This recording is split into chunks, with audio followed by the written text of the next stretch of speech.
All right.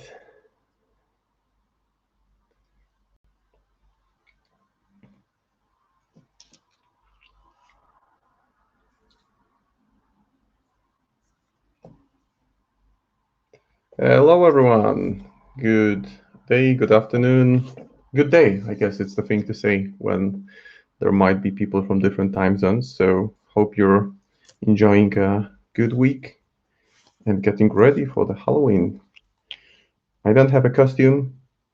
I was planning to do something even, but didn't really have time and opportunity to prepare anything. So, just the regular painting. And I will be continuing on the Nexus. So last week I mostly finished this little guy. Let's just make sure that the camera catches focus. So that's the boy with this unnatural growth. I will be finishing his shoes, and the bases will be done in the bulk, all three of them. Don't worry, it's not blood, it's just pink ink on my fingers. And the girls, which I will be focusing on mainly today because there is still plenty to do on them. Last week I painted the hair, the skin. I started on the dress and we'll be continuing the work with dress because what I did last week was essentially just giving them a solid layer of voluptuous pink, which I then dry brushed over with off-white. And I will be working on those dresses, picking up those nice white details on the edges, the trim. Maybe I will keep the interior part darker. Then it will be the carapace. Although the final section for the carapace will come maybe, I'm not sure if I will manage to do it all in one stream, although I will aim to finish it because I want to have it to give it a kind of glossy look, just so that it stands more in contrast to the rest of the body. So now I want to make those dresses more intense, so the pink more intense. So seems like intensity ink might be the way to go. So this is a nice product. It's similar to contrast paints, the Green Stuff Wyrd intensity inks. They have very strong pigmentation and those colors are really, really vivid.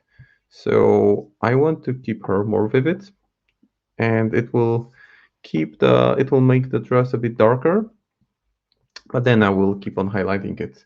Those are also one thing to note, that they are rather thick. They're on the thick side, so thicker than standard washes. And as you can see, even if I put it, let me just put a dot, you can see how strong the pigmentation is. If I just spread it on a piece of paper, it catches immediately.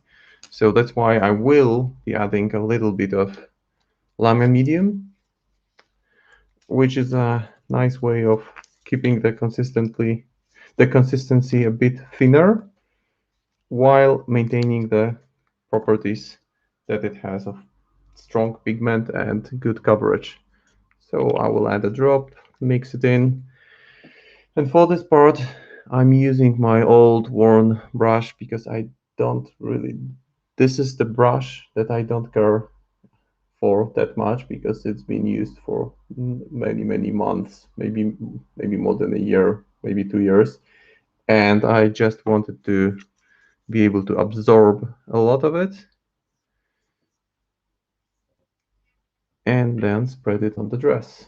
So starting with the dancer, you will see how it immediately affects the color. It becomes much more saturated. The contrast between the previous dry brush I did just disappears. It's no longer that contrastive. And it gives this nice smooth finish. I mean, it's not finished by far, but closer to finish. Because my goal is to try to get it finished during this stream. Let's see how it goes. I won't be rushing things because next week I want to continue with the seeker keyword. So if I assume I should be able to do like 80 to 90% of work on these, and then I will just finish online the details if I don't manage to do everything. But for now, I'm just not rushing things. So as you can see, it's already looking way different. Very glossy, shiny at this point. But once it dries, it will lose the gloss and it will become a bit more solidified. As usual, while working with inks, you want to make sure that you remove the excess because inks have this tendency to pool in some sections. So you want to spread it evenly. And I don't really think it's important to have the below section painted that thoroughly because it won't really be visible, but I will still get some ink over there as well. And the other one, I think of them as, like I said last time, I think of them as twins who were unfortunate enough to be affected by Nexus, by the parasite. And now they are little spies for the hive mind, which is something that I assume might have happened. Haven't read the fluff yet because I don't have the Mali for Burns book. It's not available on this side of the big pond yet, but once it is, I think I will get the book because while it's fun to get up to speed with the fluff, as soon as the e-version is available, holding a book in your hand and just admiring the artwork, it's a different thing. Plus, those books tend to be really well designed in terms of overall graphics and presentation. So I have most of them at home, so we'll just probably buy this one when it's here. For now, I just try to avoid spoilers. Although clearly you can even tell by the titled masters how much some of the characters have developed and either gained in power or changed in the way they operate.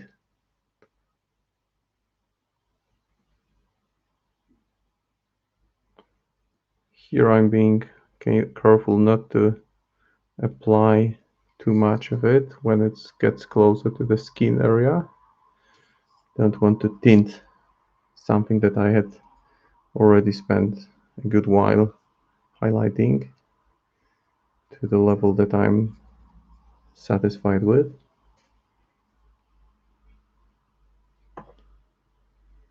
And now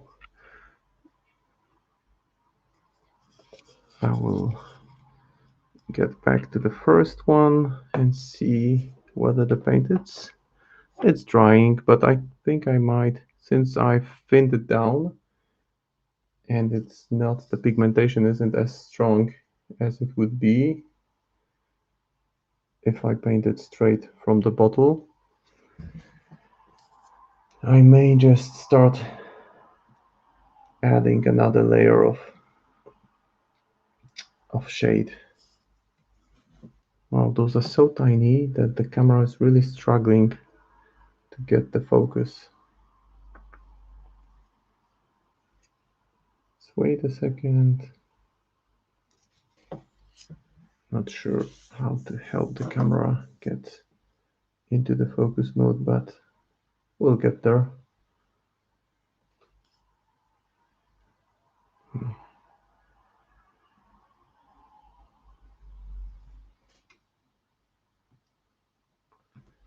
Maybe if I remove other details from immediate surroundings and I just...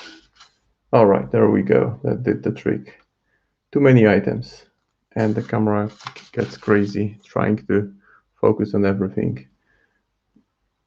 And now that the color is settling in, I will apply another layer, and this will give it a more unified finish.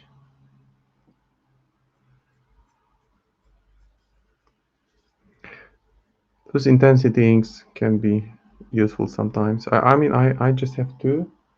The other one I have is orange, which I've used while working some miniatures from Carrie's keyword. And these can be highly effective when you want to make sure that the color, that the key color that binds it to the keyword, like orange in case of Carrie's, or the color of fire, is accentuated.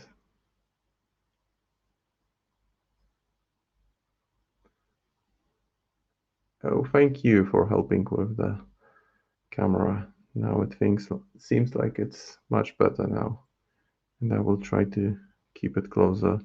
So if it starts, I'm trying to monitor everything as I paint, but if it starts getting distorted, you can holler at me in the chat, and I will be making adjustments that I can from my end.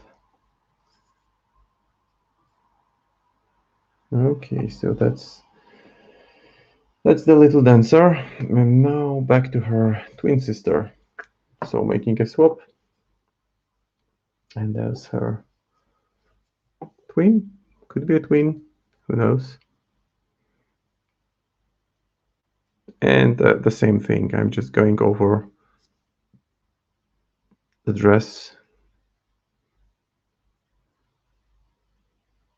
and solidifying the color that I started.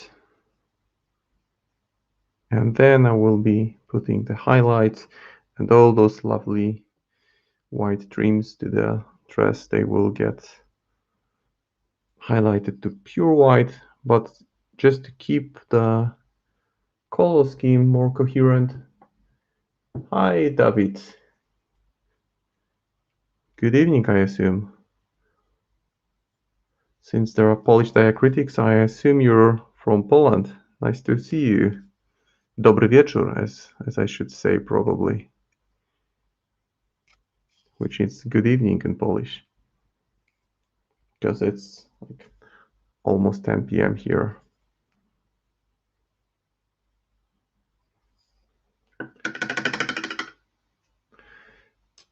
Now I will start picking up the details on the dress. And I'm still hesitating how much highlights I want to place on the dress from this stage. But getting this kind of frame on those nice details will be like serve as a guidance for me for the next steps. Those of you who have seen any of my previous screen know that I approach the miniatures with a very general idea on how to proceed. I don't have a plan from point A to point Z or point C, however far I want to stretch it. I tend to go with the flow and make adjustments on the fly. But for this one, I will also thin it down very slightly. Just place a tiny dot of the medium. Use this old brush to mix it in.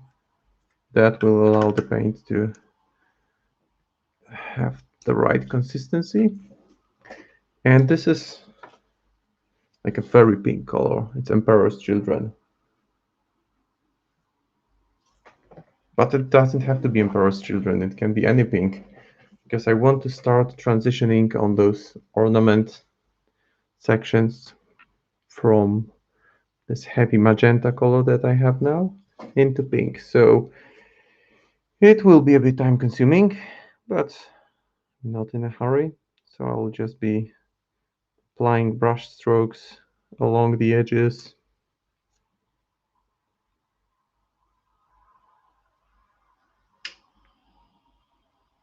And then apply another layer. While working on it, you will notice that I avoid the recesses. I don't want to go there, because if I place highlights there, it will look a bit awkward. You don't want to highlight the sections of clothes that are folded. Even if you look at anything that you're wearing, even if it's regardless of the color, if you look at pictures of clothes, you will see that the shades, the highlights, let's say the natural highlights, form in extreme ways. So I'm not saying that we should be aiming to be as realistic as possible, but it just looks nice in the end.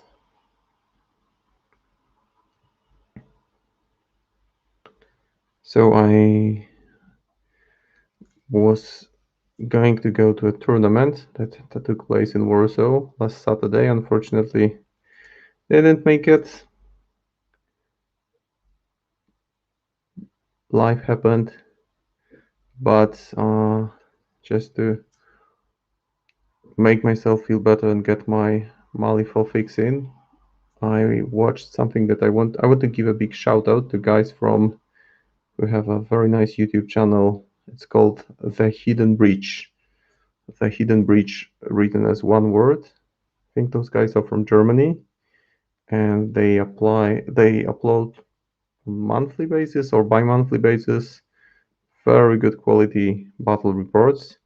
And the last one is between the new Hoffman and new Jackdaw, and the quality that they deliver in terms of the camera work, presentation, showing cards of models that are in there, and making some comments along the way, just top notch. And it's not too long, because some people I notice that they can keep those battle-ups way too long, and it just becomes difficult to focus on what's happening. And these guys keep it short and sweet with very good camera work. So if you don't get your Malifaux in, if you don't get your games in, if you watch, oh yeah, I assume that's the Hidden Breed channel. Thank you. Give them a thumbs up. I mean, there is so much good content. I could spend the next 2 hours talking about different Malifaux podcasts that are out there. And I don't want to single out just the Hidden Breach, because there's plenty of good content, but that's just the last one that I watched, and I liked it so much. So I wanted to share it with you guys. Those of you who haven't seen it yet, really good stuff. And it's great to see new masters in action. I saw also one Vassal Batrop with new Jackdaw. Seems like the new Jackie Jack would be a tough opponent if you're playing a Bubble Crew, because he just goes where he wants and puts some hurt on everyone he comes in touch with. Not necessarily in touch, he just gets close to you and you have trouble.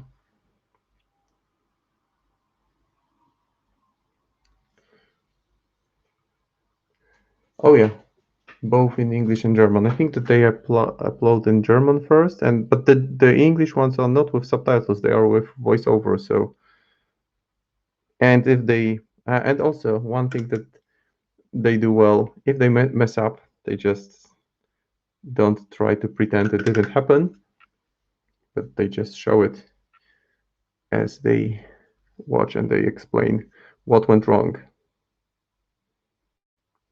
And there's this nice ribbon here.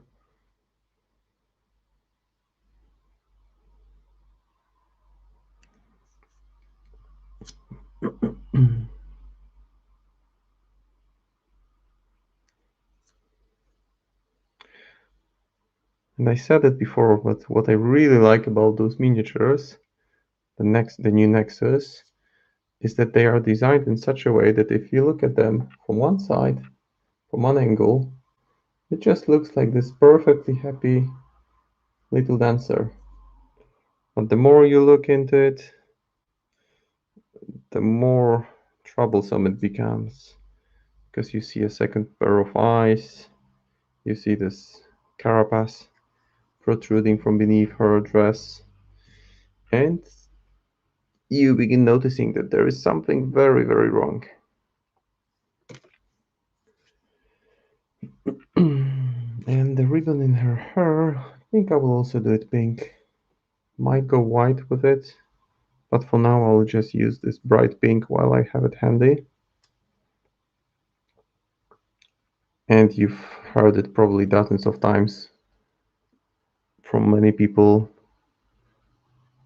Thin layers of paint are better than one thick, especially if you apply them thin down, because that way you make sure you don't ruin the details. And there are some nice details here. And it's more time consuming, but gives you more control of the process.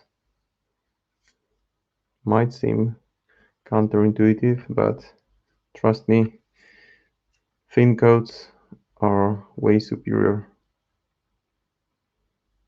if you want to have this nice smooth finish.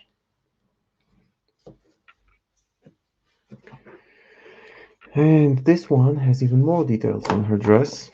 So let's start on her. Just looking at the artwork, at the box art, to see how much I want to get highlighted. So there are like 2 rows of trim to the dress, and I will keep one white, keep one pink, bright pink, and the other one, this one will be pinkish, and the one beneath it will be white. So I will be a bit more generous with this highlight here, because this will be highlighted to pure white. And this will be still pinkish, and I want to make sure that there is a thin, darker line separating the two.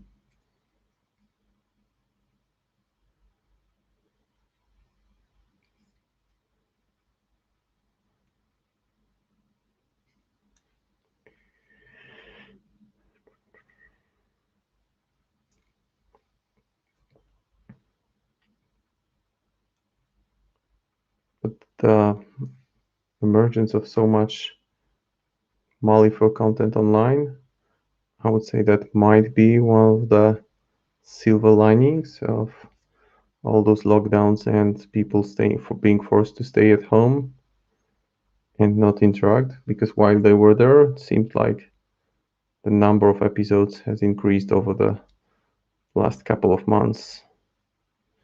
Plus the Vassal module. I have never played on Vassal, and I like watching games on it. I have never tried it. I'm just too used to playing the game with miniatures.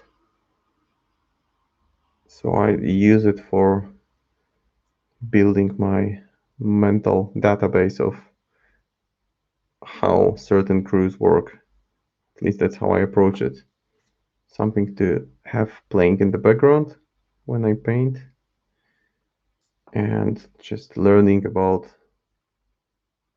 how other people could play. I actually enjoy the most watching vassal games which feature the crews that I would be using, so Neverborn.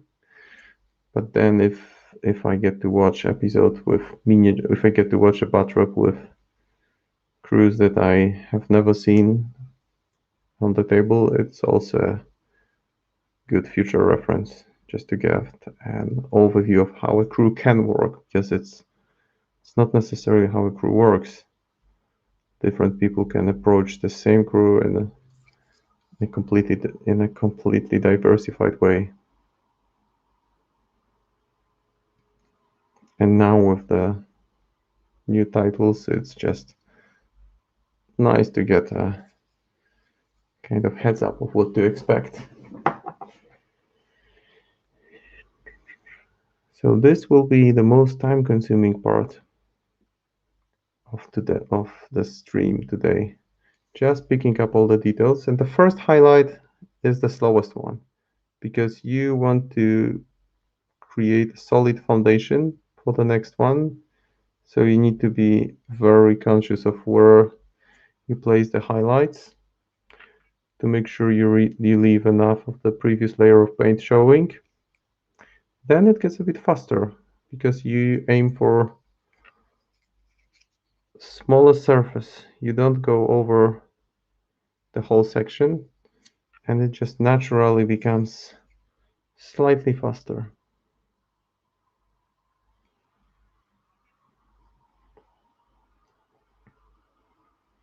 I think these girls will look kind of cute next to one another when they are finished and painted as if they were twins, which they might as well be. It might be a family. Two girls, twin girls and a brother.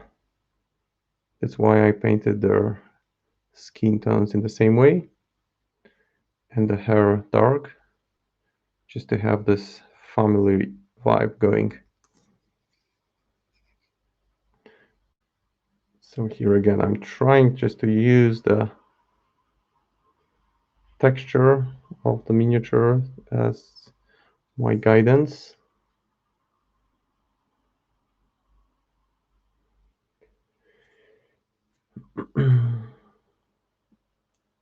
And that's why I'm hesitating whether I want to place any more highlights here, because this one will add a nice element of contrast to the overall composition.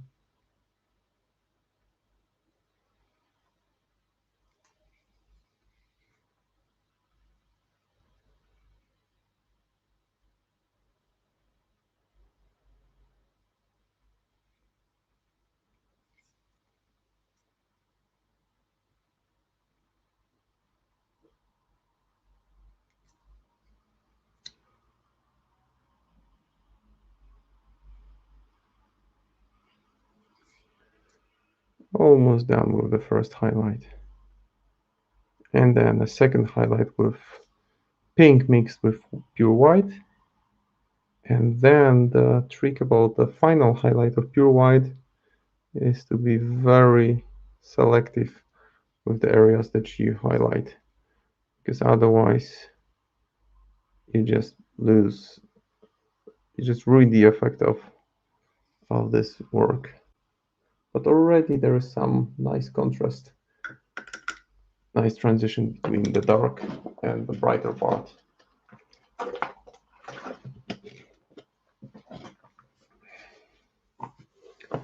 So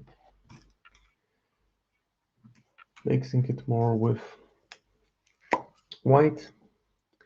This time I will just grab a brush full of pink,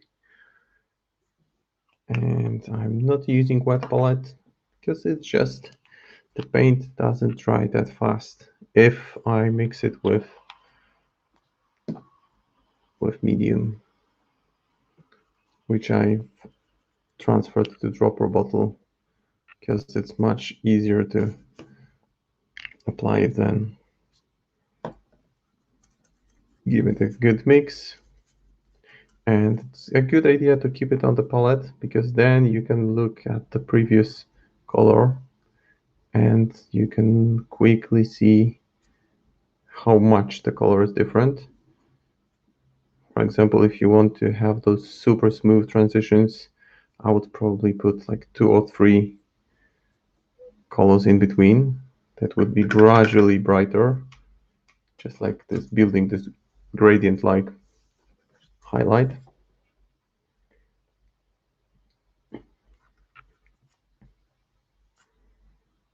Well, I just noticed the title of the stream, Creepy Daycare with Nexus. That's a nice title. Nice. I like it. And while I have the pink handy, I think I will still go over the ribbons once again, just to solidify the base color I have there.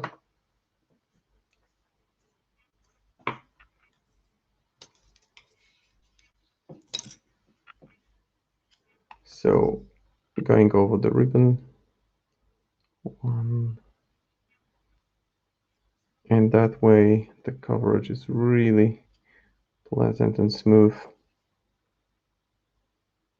and the texture is still there to build from.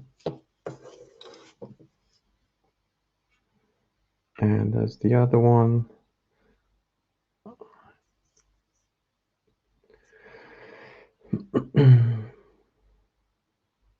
again looking at the artwork to see where the material ends and the hair starts, just to make sure I don't paint the hair pink or it's not hair. And now I can continue with the highlights.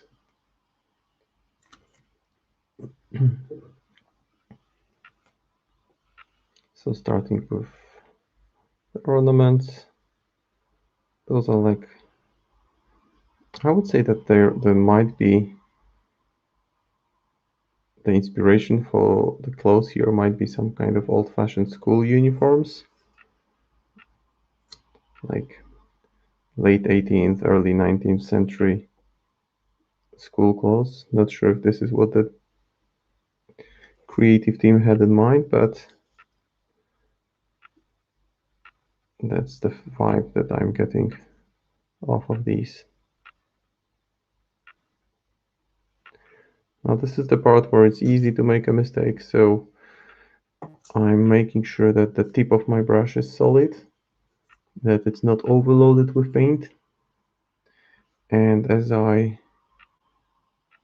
am about to apply the paint, I am already beginning to move the brush either horizontally or vertically, depending on which section I'm tackling. But I feel like this gives me some kind of momentum heading into this complex process of placing highlights on gradually smaller surface.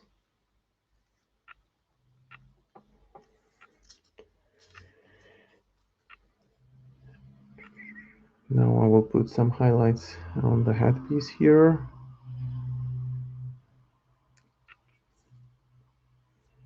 Just a few quick, confident brush strokes.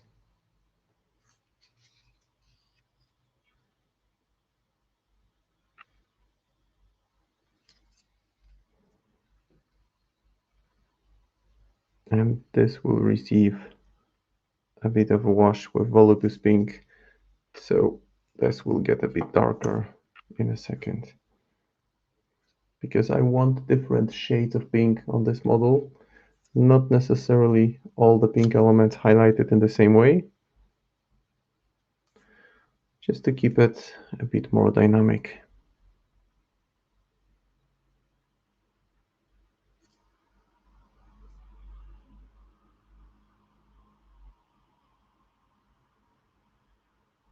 Oh, and speaking of pink, one of the models that I've recently painted, and another of the great releases, I may show it in a second once I'm done with this layer, is the Grave Goo.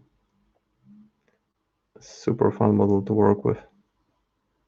I've also painted the Intrepid effigy, which was even better than I had thought it would be,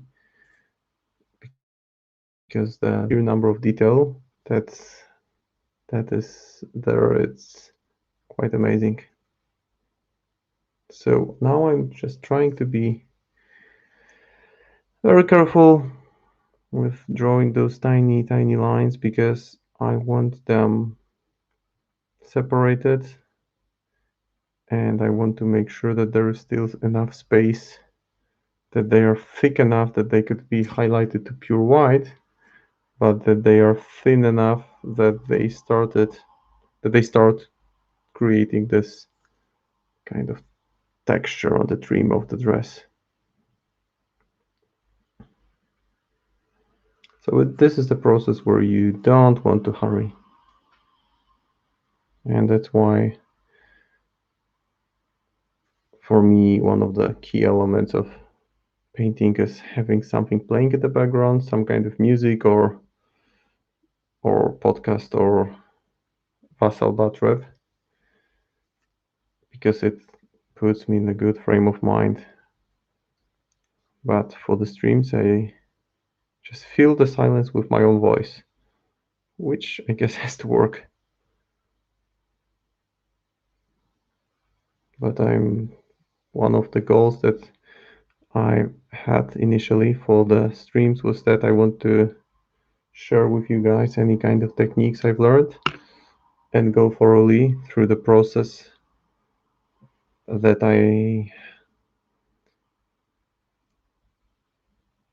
employ while working on different textures, sizes, colors. And so in other words, there's plenty to talk about, regardless of what I'm working on.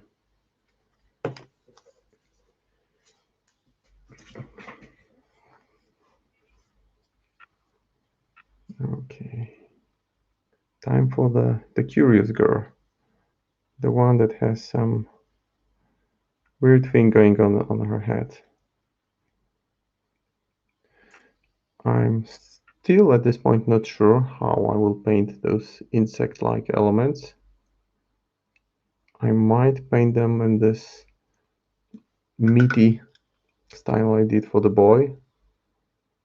I've overdone a little bit, so while the paint is fresh, I can remove it with water. So I might go for something like this here, which looks like this sick burnt skin. But this doesn't look like mutated skin. Looks like more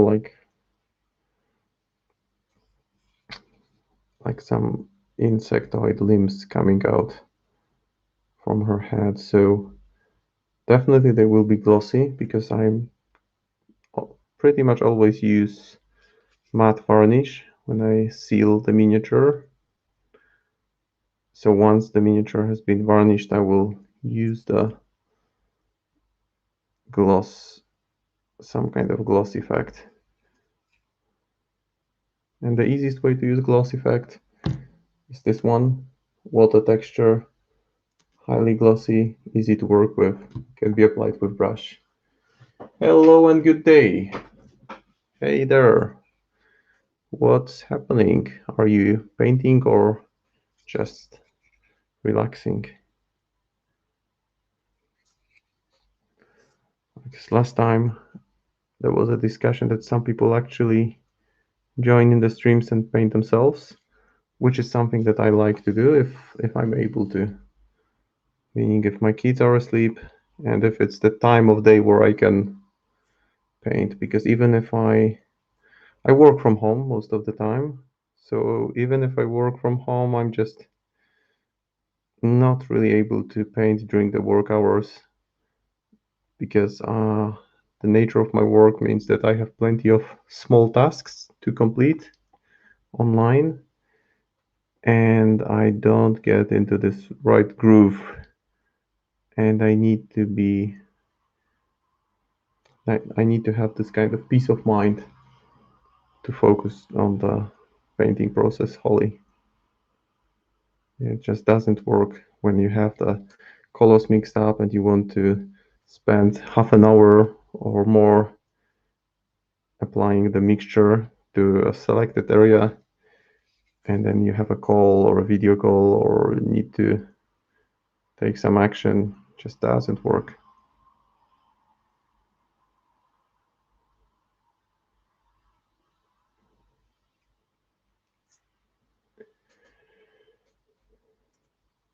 Hey, you're working. Cool. So hopefully it's close to the end of the workday for you. Yeah, it's good if you can combine your work with painting. It's great. If you're able to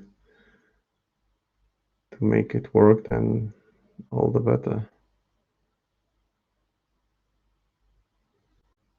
So, like I said before, this is the stage which I won't be racing through. I want to take my time, make sure that the highlights are placed there where I want them, keep a good rhythm, making sure that the consistency of paint is what I want it to be, that the tip of brush is humid enough to keep the paint in the right consistency. Because this is one misconception, that you need a super small brush to paint fine details. It's not necessarily true. I could even switch to a larger brush, because as long as the tip of the brush is small, then you can use a larger brush. And actually, the advantage of using a larger brush is quite significant, because if the bristle, so the tip of the brush can hold more paint, it means that that paint will take more time to dry. So you have more time to work with the perfect consistency. So you don't really need, because I see it especially with people who begin painting, that the first thing that they buy is the smallest brush that they can lay their hands on, which could be useful, but it can be frustrating because you approach painting guys with shaking hands, and then before you even get there, the paint is already dry. So that's why it's good to have at least a few brushes and switch between them.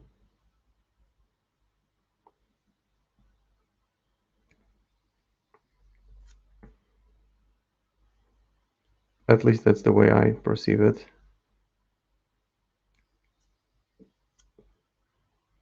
But I'm aware that different people can have different habits while painting.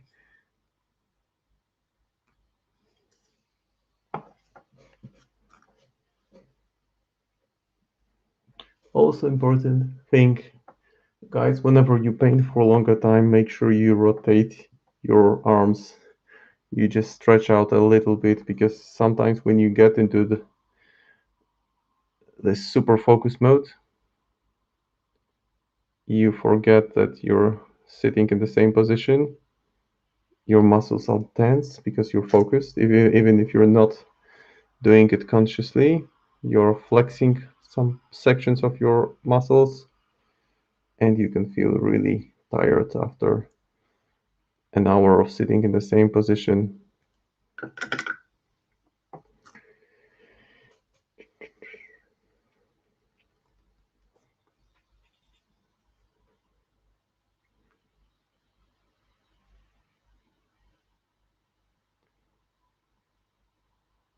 So I'm now continuing the highlights and still making sure that the highlights, that the lines that I place are thinner than the initial lines I've laid out there.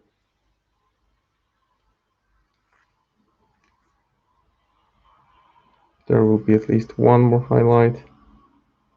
They need to be dense enough, but the previous highlight should be visible.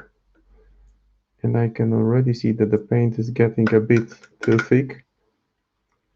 Probably would be avoided if it would be avoidable if I had a wet palette.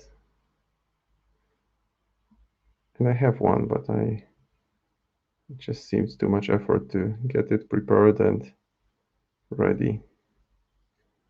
But I did get one on one of the Kickstarters a couple of months ago, so should be probably receiving it sometime later this year.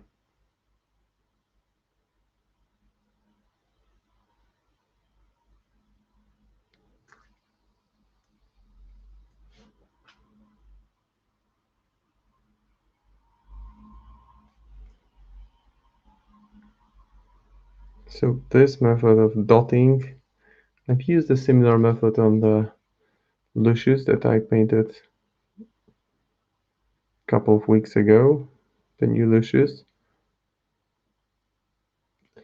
This allows you to put kind of texture where there is no texture or finer texture over the texture that's on the miniature. Because here the quality is rather high, so you would be fine just going along the lines of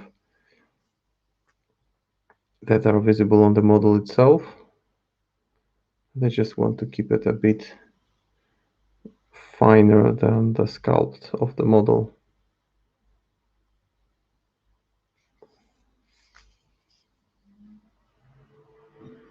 So it's becoming more pronounced, the highlights.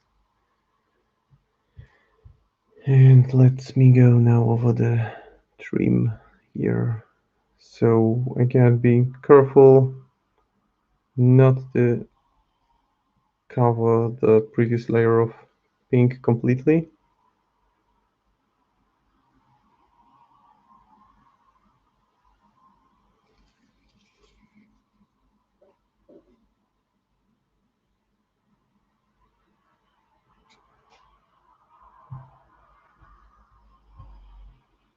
But putting those lines closer to one another.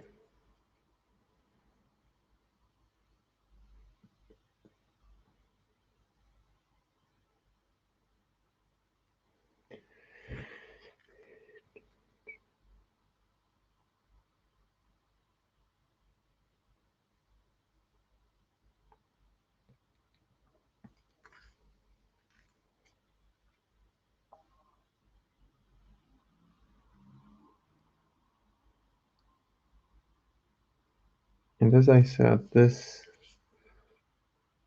goes faster with each successive highlight, because with good brush control, you gradually cover smaller surface so that each gradual highlight is less time consuming. That's why it can be sometimes a good idea to paint a few miniatures in a batch if you can work on the same types of highlights or the same colors. But this is already becoming clearer here, and now it's time to pick up the sometimes good idea to look at the miniature from the distance and see where the highlights should be adjusted. Because here, for example, there is a fold of the dress that I missed while going at it from a different angle, and I want to make sure that I use the shape of the dress on the miniature as a guidance. So just going around the model and placing small adjustments. This is the right moment to do them before the final highlight is placed, and I reckon it might be time for this final touch of white, but before I go there, I would just want to make sure I haven't missed any spots with highlights. It's all about accentuating the part that you want to stand out. Seems like here I could probably do this lower section, at least part of it. Because if I don't do it now, I will probably regret it later on. So I'll just do some lines here. It's not like this part will be visible. Maybe it's the perfectionist in me that wants to get stuff painted even if it's not immediately visible, but oh well. It's not like I'm in a hurry. I can take my time making sure that it's all evenly covered.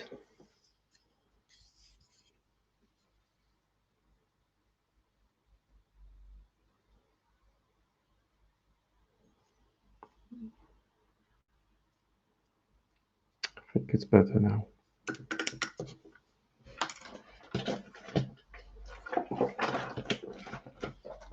So as I had already said, I've been working with a bit of pink recently.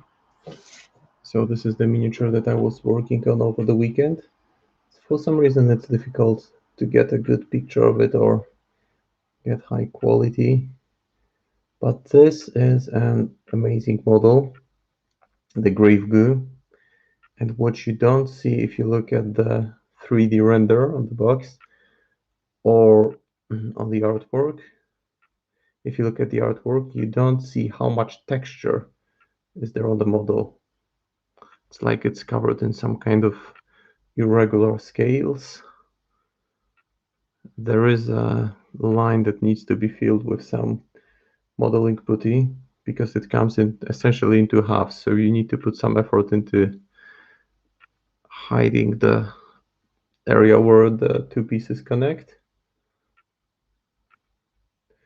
And I went with this idea that the whole area around it is covered in this slime, and the front has some static grass, but the back doesn't have any. So that's one model I painted in between the streams, and that's the other one I worked with. Super nice model, the effigy. Plenty of details on this one. Really impressive. All the tiny ornaments, and it's funny that it doesn't really have a weapon, except if you count a torch as a weapon.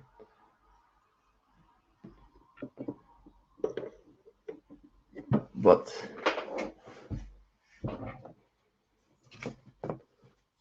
I think it's a miniature that in game content you use it rather to facilitate actions of your own models. And I got one for myself because I want to use it with the second Zoraida. Seems like a good summon. So before I put the highlights in white, I will go over some sections with pink. This contrast paint doesn't have very strong pigmentation, so I will use it to paint over some of the details here.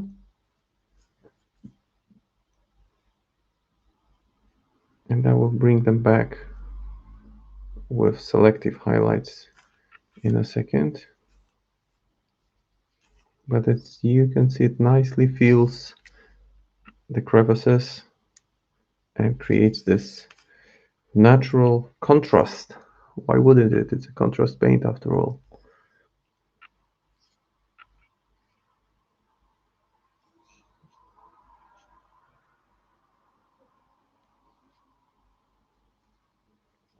So that's one. And there's another one.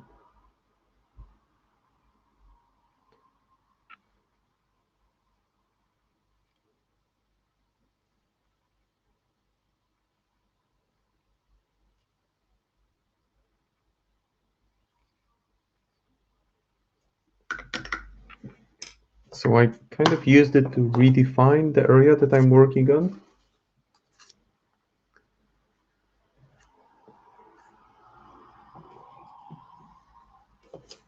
And while it's still drying, I might as well pick out the details.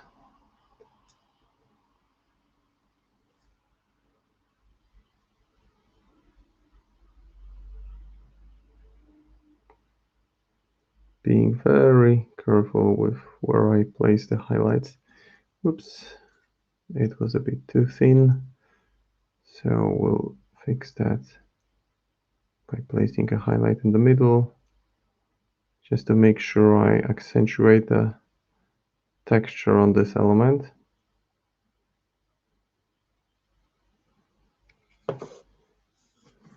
And it looks more, I would say, embedded in the miniature. I think that's the word I would use.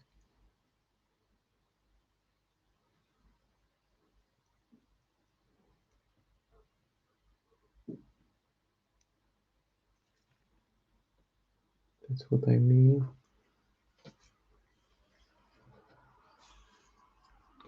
And the other side, and then the back, and then off to more highlights on the dress. Oops. Again, I was a bit too fast, so I can quickly remove the excess of paint.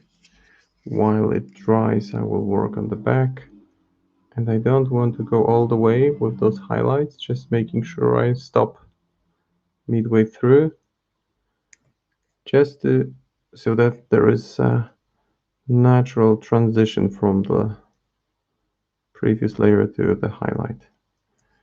Because it might seem tempting just to go all the way along the whole line, but you don't really need to go that far.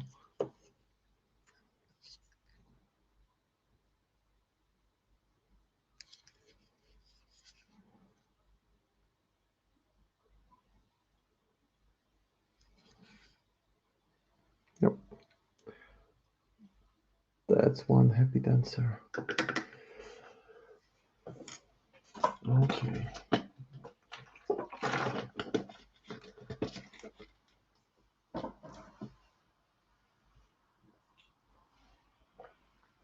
Time for some more highlights. I'm not sure if I want to go to pure white yet. Maybe I will just add one more highlight with very, very slightly tinted color. So not pure white, but pinkish white. So I will mix it on the palette, making sure I use enough contrast medium. Not contrast medium, but the Lyman medium, so that the color is not pure white, but well, a kind of off-white offset with a touch of pink. And that way it will work with the overall composition I have here. And I've said it before, I will say it again, I don't want to sound like a broken record, but at this point, just need to be very careful to be very selective with where the highlights are placed, because otherwise it makes the effort of placing those gradually brighter highlights in previous stage, it's like an effort in vain.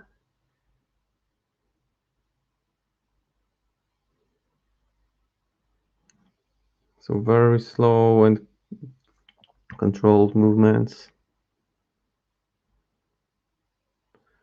So one advice that I was given by a very good painter, how to learn to paint fine details, is to practice on a piece of paper and just practice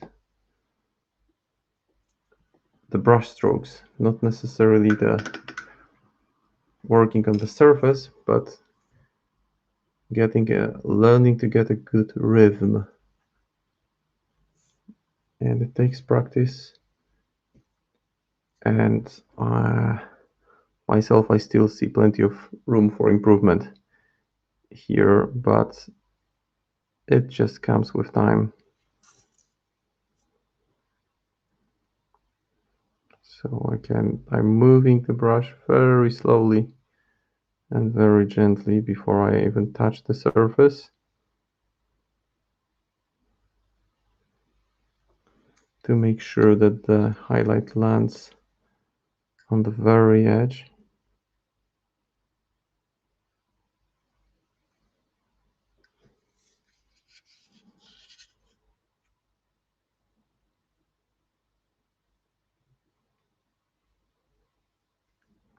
And the same here, and the same here. And now the head piece.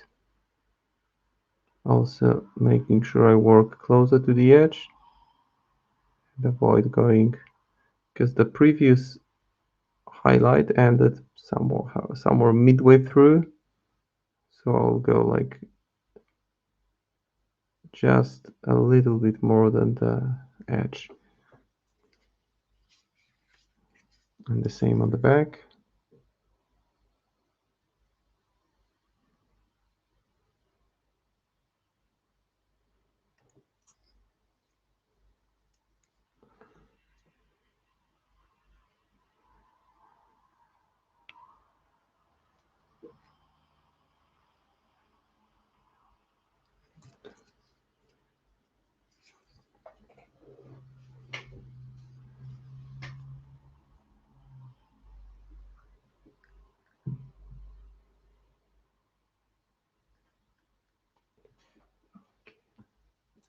Such a cute dress for such a horrible monster child.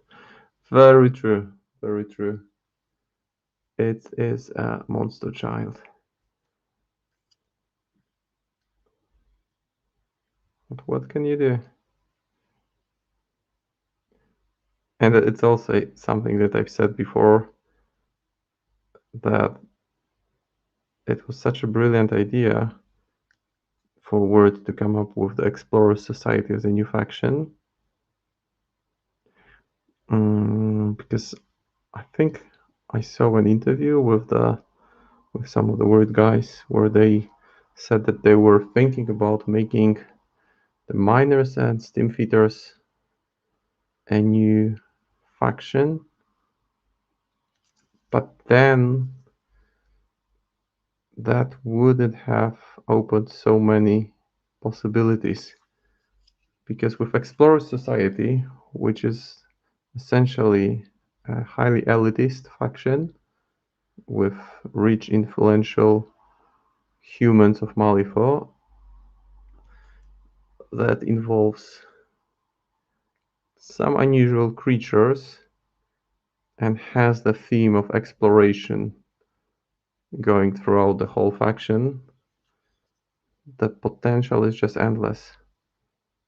If you just look at the scope that is covered with the masters, you have a native with Anya. You have like this English gentleman with a Cthulhu feel with Ivan.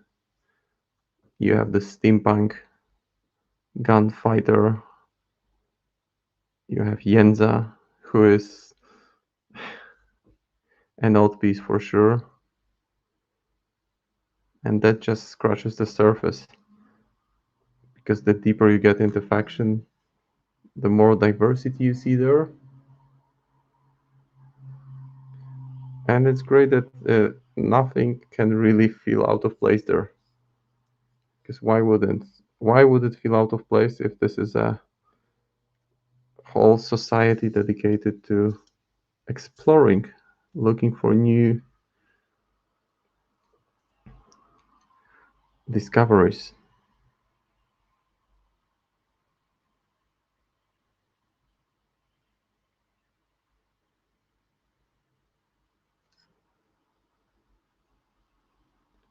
Yeah, so that's almost it for this dress.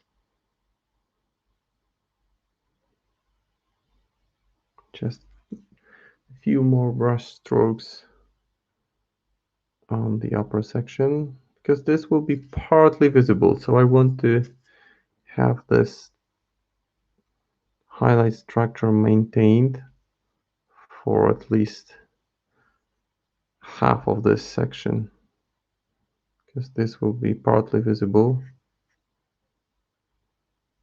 The lower section won't be, so it will be fine. So that's one dress almost done. I still think I might do a few. Maybe I will do a very gentle overbrush with pink on the front just to accentuate the highlights a little bit. And the second, the Curious Girl.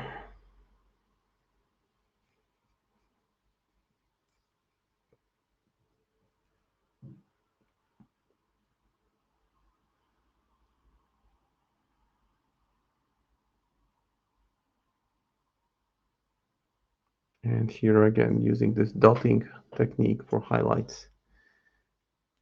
This will be a bit tricky because this is a really, really small area to navigate. And I'm also trying to make it visible for you to see in decent quality.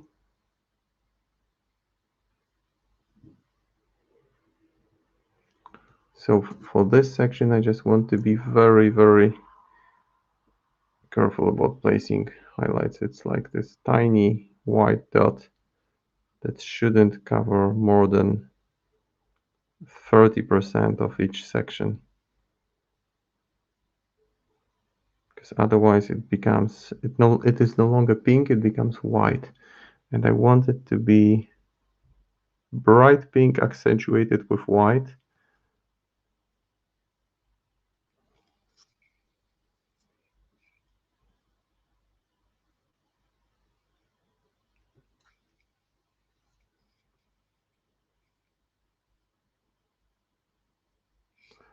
That's one arm. And the second arm.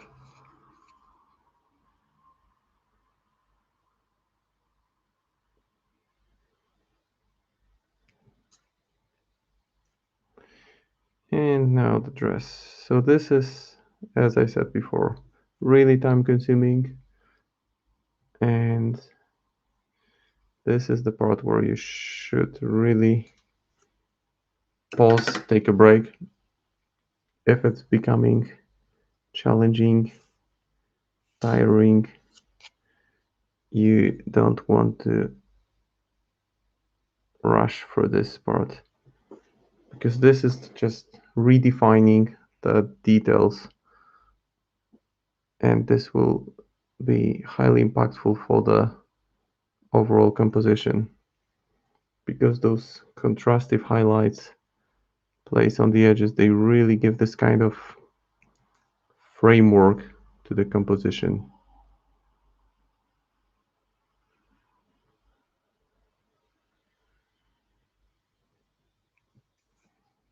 And also one thing good to know is just to find the right angle. Like now I'm switching an angle just to make sure it's easier for me to catch the edge of this element with the tip of my brush.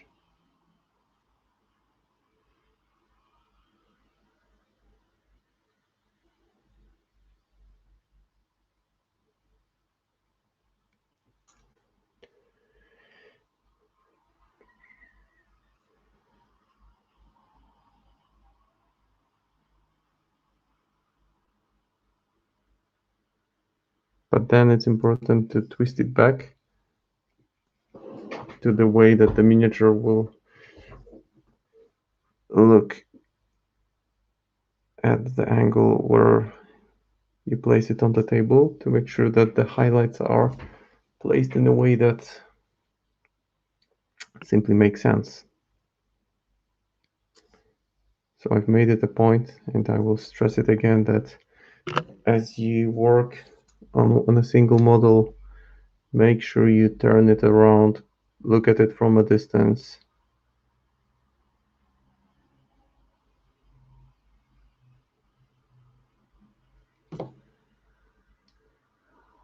and then you will notice some discrepancies in the overall composition, which might not be necessarily be a bad thing, right? Sometimes you want this not too coherent structure or color choices.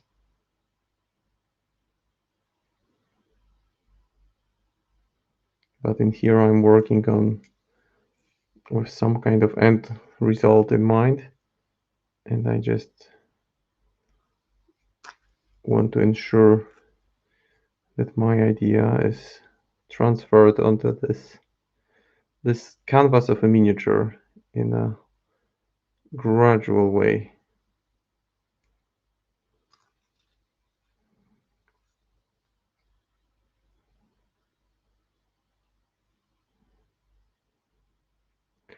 And often I use dry pigments for some wear and tear effects, but I think I will skip it. Maybe I'll put some brown iron oxide from Vallejo Pigments just on the shoes. So I want to keep the dress as neat as possible.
Again, being very self-conscious about staying slumped in unnatural position for too long is a good thing,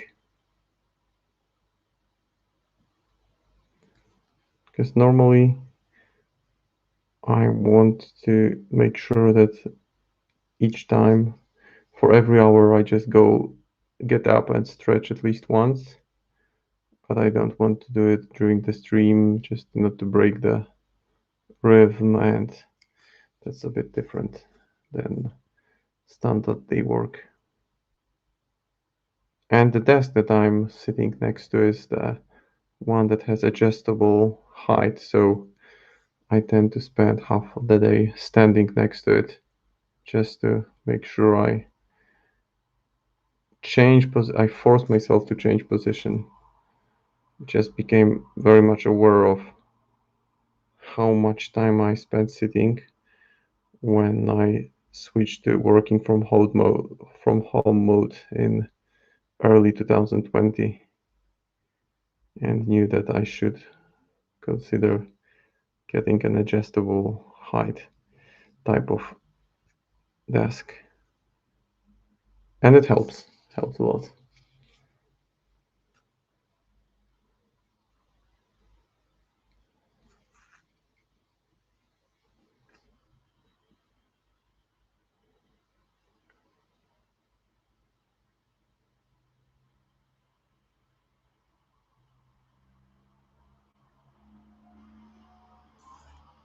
So and I reckon that at this point I won't really be doing a highlight of pure white, because the color that I currently have is essentially it's white tinted with pink, with a very light touch of pink, which at first glance looks like pure white. So no real need to push the highlights further.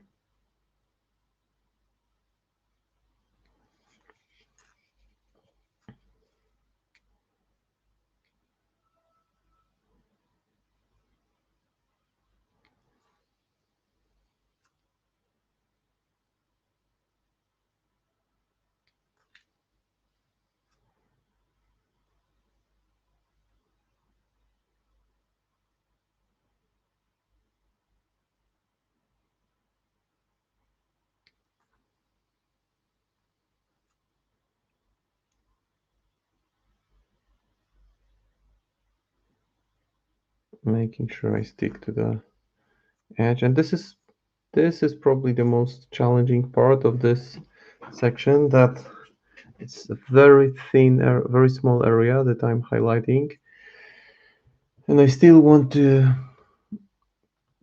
cover just the very edge of that area. So one thing that is important is to keep your hand stable. So right now both of my forearms are resting on the edge of the desk. Some people tend to hold their wrists together because that prevents hands from shaking.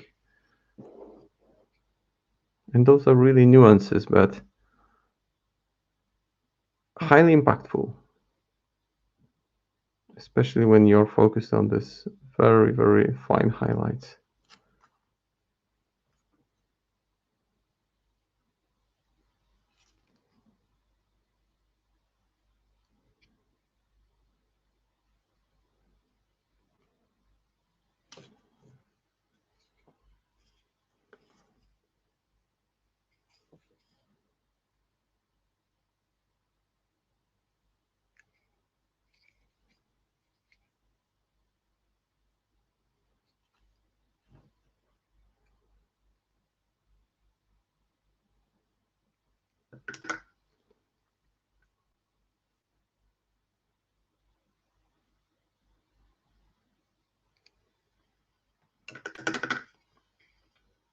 So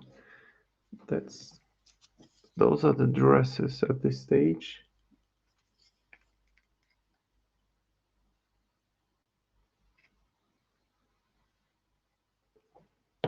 And now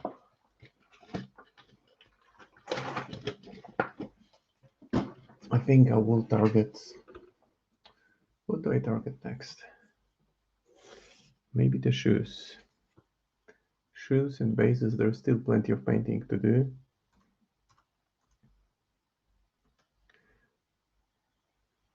So now I'm taking my time just to get an overview of where I am. So maybe now I will do the insectoid sections now, those nasty mutations.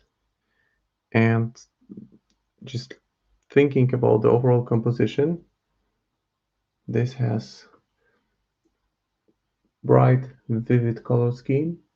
So I think I'll go for something darker but still warm. So maybe something like brownish.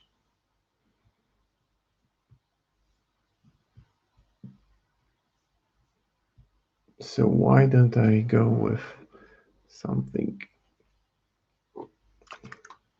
First of all, before I actually place any highlights there, it's tinted with pink, and I want to get rid of this. And I will do it by applying Wraithbone brush on. It's a nice warm color. It's an off-white, quite different from white. You can see that even if I place it on the piece of paper from such a distance, you can tell that it's not white, but it's bright enough. So I will put a layer or two over those areas where I went over with pink. So it's essentially fixing some happy little mistakes that are an acceptable part of the process. Because if you approach it bearing in mind that you can always return to it at a later stage and quickly fix it, then it's not an issue whatsoever.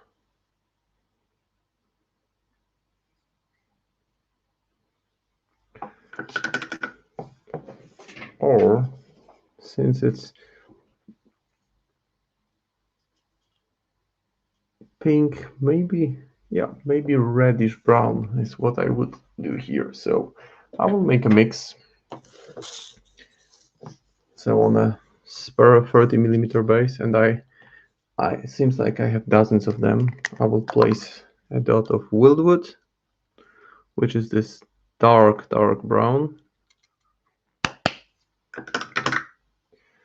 Then I will add some red, so Blood Angels red, and this will create this rich saturated color, which will be orangish, brownish orangish, so maybe a bit of pink to that. I don't want to go crazy with the mixture, because what happens if you put too many colors, you just get gray color. If you mix all the colors in the palette, then you get gray, and that's not really that helpful. But I will actually accentuate it with something unusual, with blue. It's not about realistic look here, because this is clearly an otherworldly part. So this will become like this strong saturated brown. It's what I'm going for here. It's not dark, but it's not black, but it's a very strong shade. And I will add a drop of lemon medium, maybe a bit of more of red.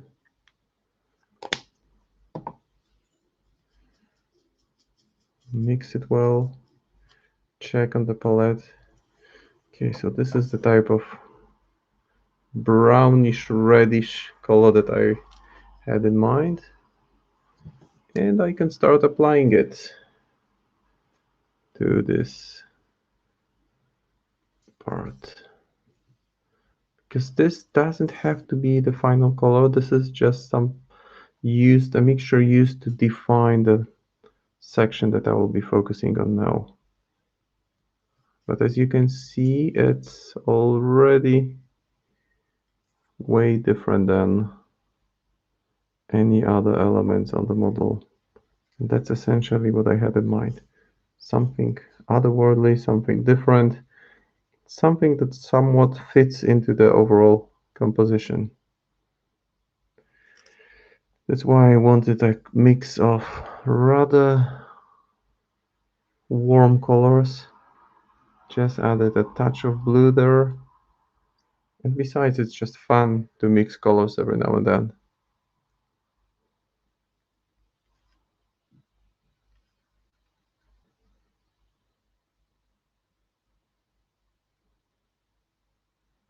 There we go.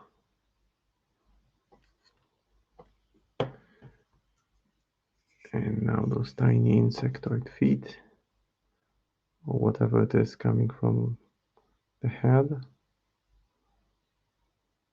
I think I will highlight them and then glaze them with some kind of purple wash, just to bring it all back together, to have this coherent composition, but still making sure it's different.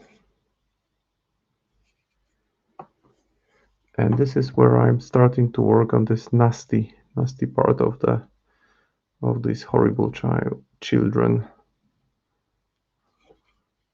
And by horrible, I mean appearance. I'm not saying that those are mean characters. I don't know if they are really characters, because they don't have a mind of their own at this stage. They are part of the hive mind. And the hive mind is mainly driven by curiosity. At least that's what I've read up on the story of Nexus so far. That curiosity has been the key driving force for it. So this color looks a bit organic, for lack of a better word. And I'm quite happy with it.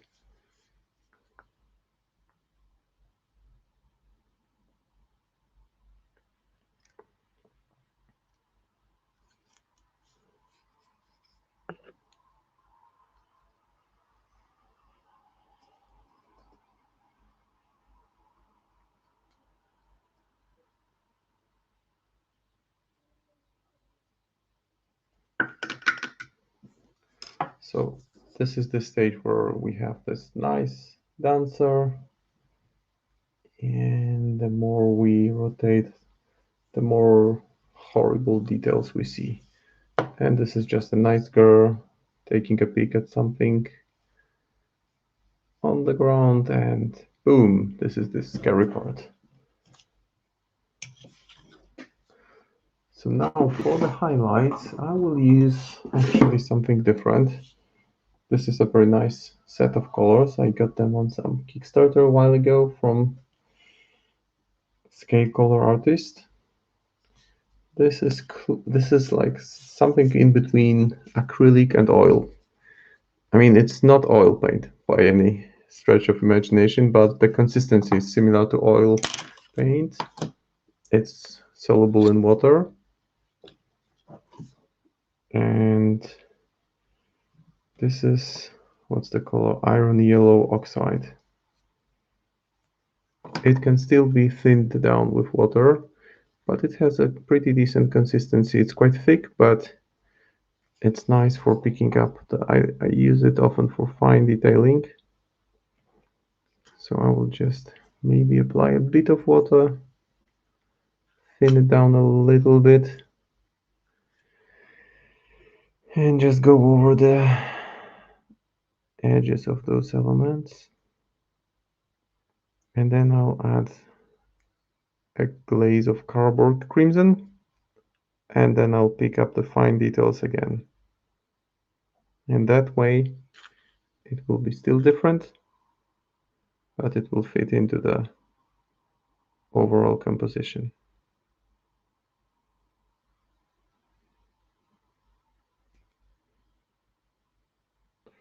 I'm really enjoying adding those details because those are the elements that my initial goal was to make them subtle but noticeable, so not making them like neon yellow, which could work as well, but rather carefully building the highlights. So for this one, since this is a slightly larger section, I will mix it with the base color.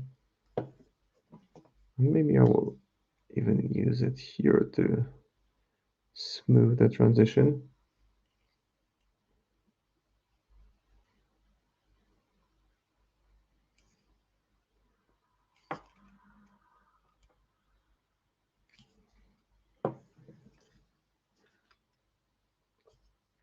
And now going over those elements of the carapace here, or the ant bum, however you want to call it, the mutated section. Because the eyes and ears, the minions or peons or whatever it is, the part of the original Nexus crew, so the infected humans, they are quite different because you can't really tell at first glance that there is anything out of ordinary going on. I think that the only thing that gives them away is the natural color of eyes.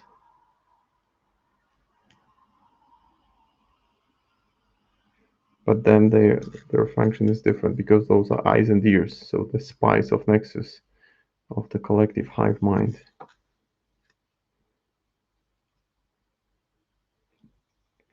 And this one is just a bolder transition towards the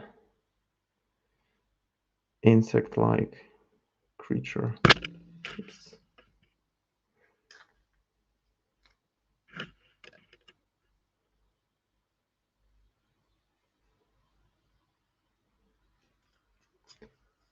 And by going over the same section with the same color in thin consistency, I give myself time to build the highlights gradually rather than going heavy all in.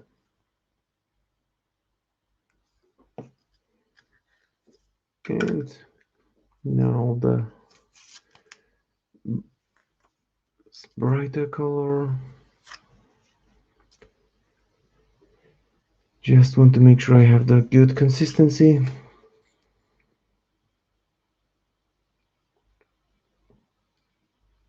And again, focusing on just selective areas, not the whole thing.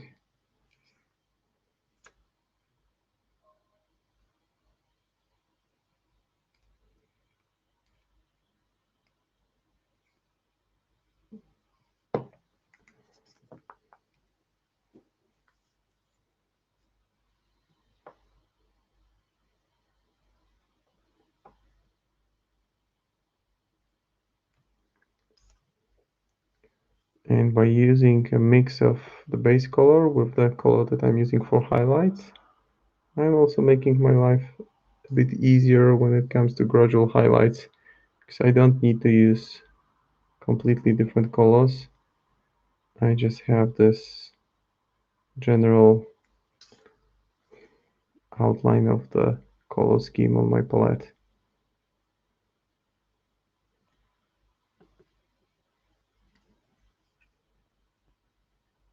So again, it comes down to highly controlled brushwork using thin paint, thin down paint, and gradually covering less and less of the texture.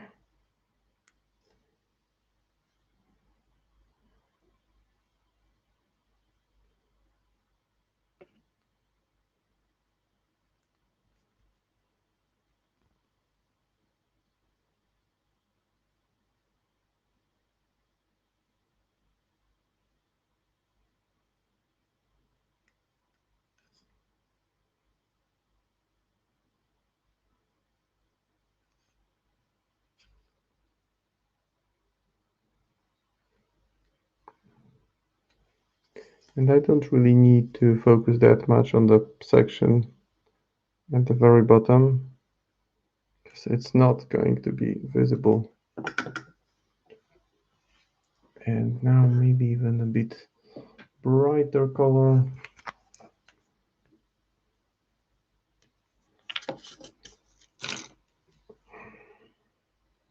Got a bit clogged, so need to try to get it working again. Let's see if that helps. Yeah, that helps.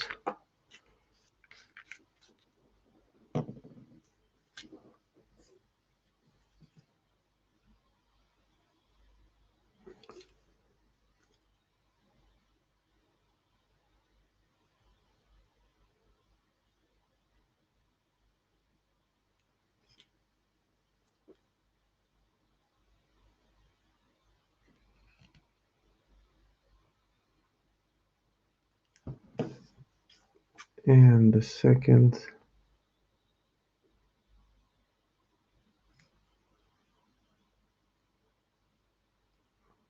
And for the final highlight, I will just go with a very light overbrush of white, which will then be glazed over.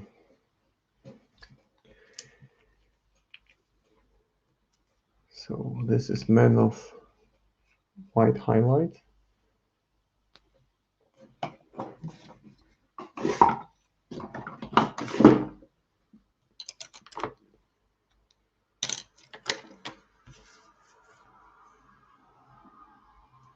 That's it. And very light overbrush just to pick up the fine details before I give it a glaze of Carbourg Crimson. Because I've built successive highlights going from brownish red to almost white. And just making sure I bring out the finer details with overbrush.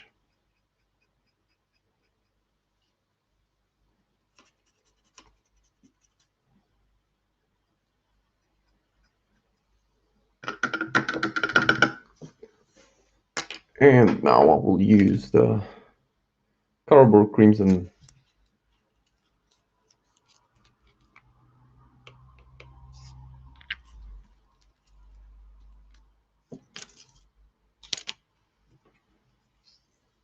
It should bring it all nicely together.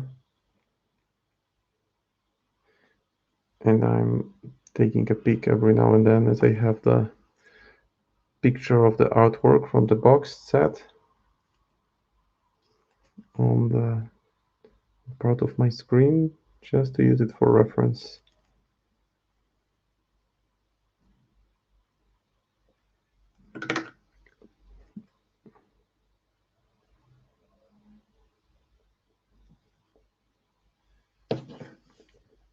Now that's blended nicely into the overall composition.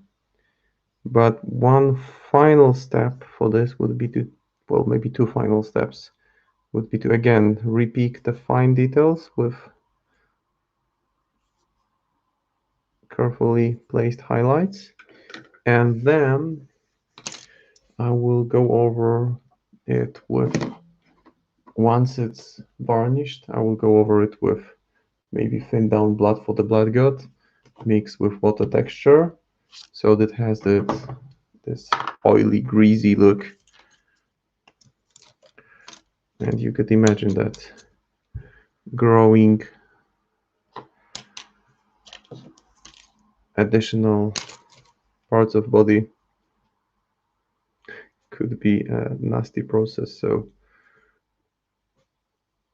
I will just make sure to factor that in while painting. And just a few dots on the joints of these sections.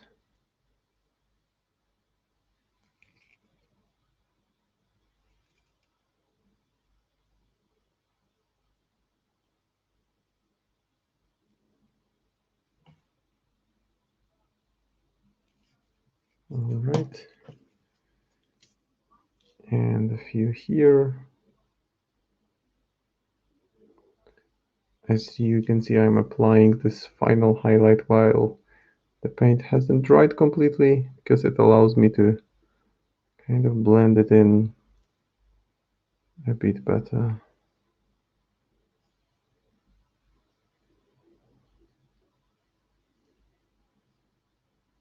Okay, that's more like it.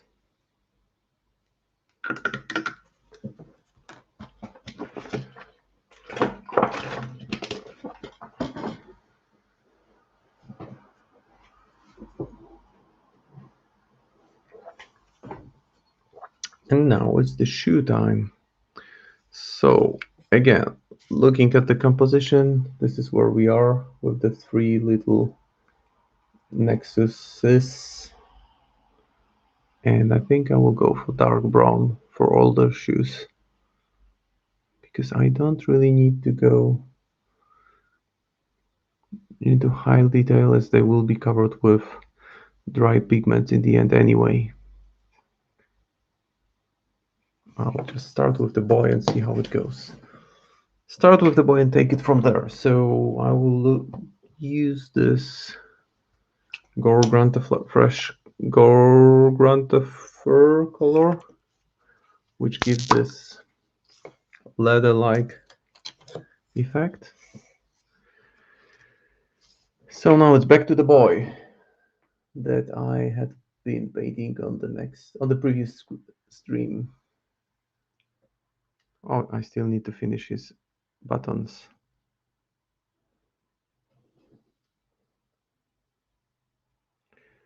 So while applying the contrast paints, I tend to apply too much, because I find that it's easier to spread it evenly on the surface rather than reapply it, because that way it naturally flows into all the crevices and creates this much desired element of contrast that I'm after.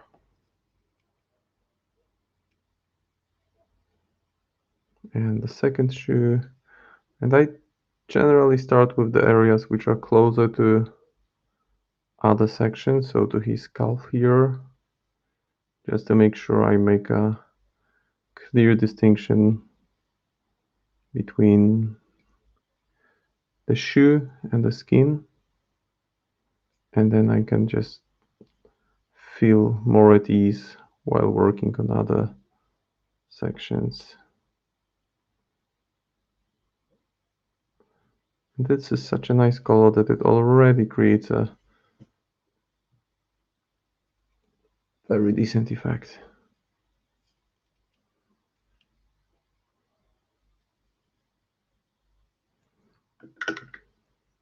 And while at it, I will use chainmail to pick up the buttons on his jacket.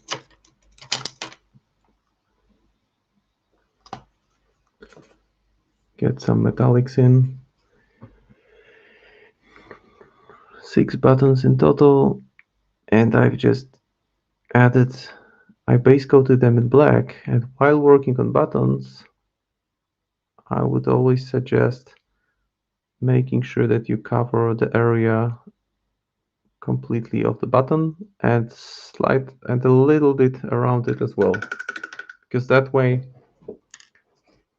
it will be better defined against the material that it is attached to.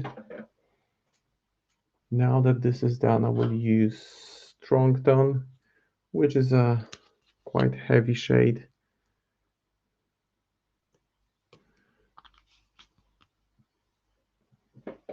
And I will go over it with Strong Tone. And this should blend it in better with the composition that I have.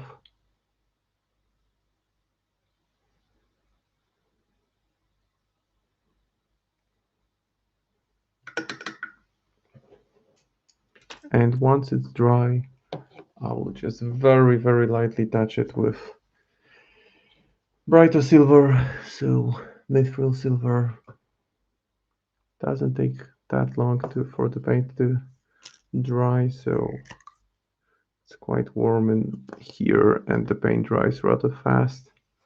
So I'll just very lightly touch it.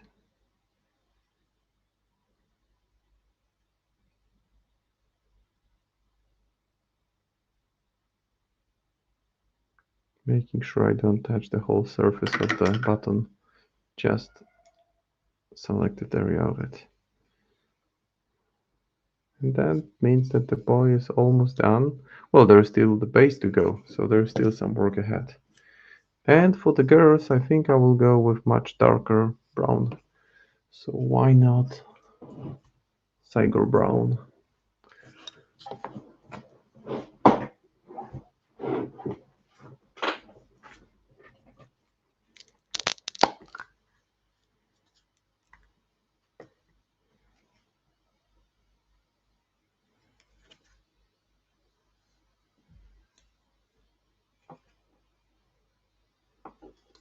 This is really, really dark contrast paint.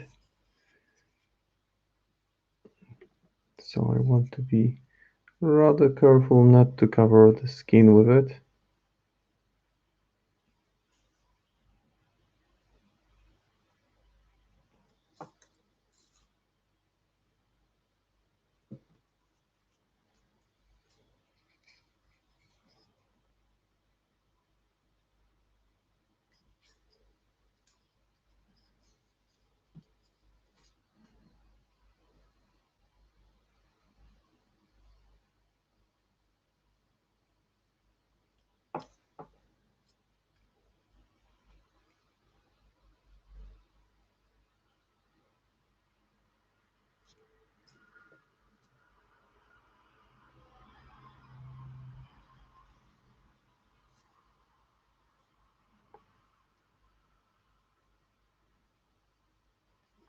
This is the crucial part because I want to separate these areas clearly. So I'm taking it extra slow and being extra careful, because any kind of unwanted brown elements on the skin would make an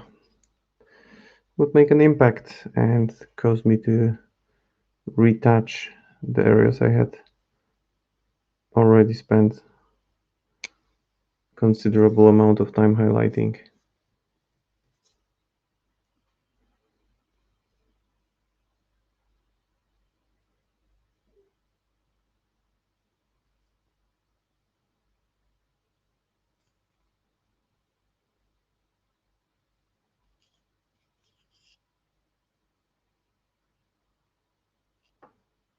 So just a touch up here.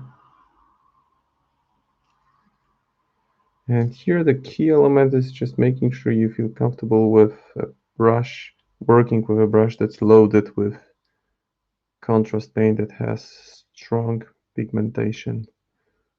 So that means that you touch something and it's immediately affected. It's not the kind of comfort you have while placing highlights with standard paint, because that's something that could be easily fixed, and here any kind of mistake would be highly impactful. Okay, that's it. Now the second, the Dancer Girl. Such a great miniature, really. I know I say it a lot, but Malifaux models have this tendency to grow on me the more I work on them. And I've painted, at this point, I think I can make a rough estimation that I've painted about 1,000 Malifaux miniatures over the last couple of years. There are some models that I've painted more than once. I think I've painted 6 or 7 or maybe even 8 Dreamer crews in total. And I'm really happy that I can still get positively surprised with new miniatures that Wyrd releases. That there is always something clearly, distinctly different to what has already been produced.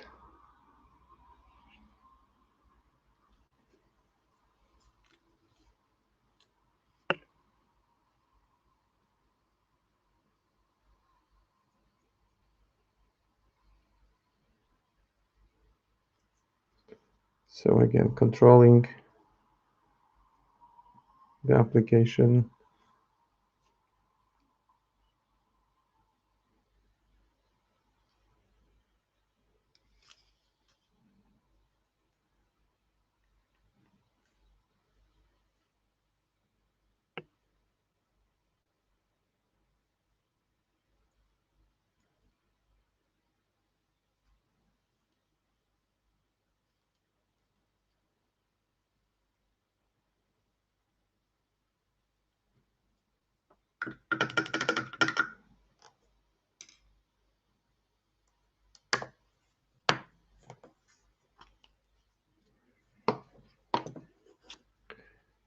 Now for the boy.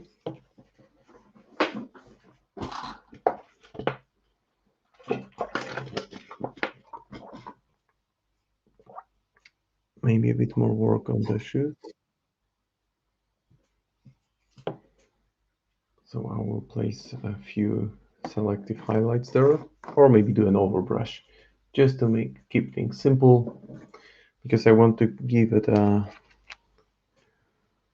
little bit of highlight and then go back with light brown wash again.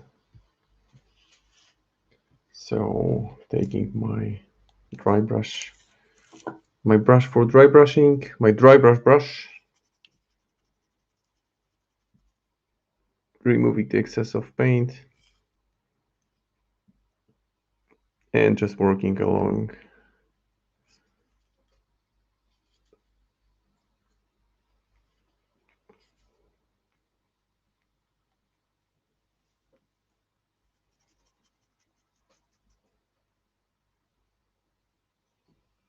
This is a fine-looking young gentleman who looks almost normal from one side, and then you get this side, which looks horrible, really horrible.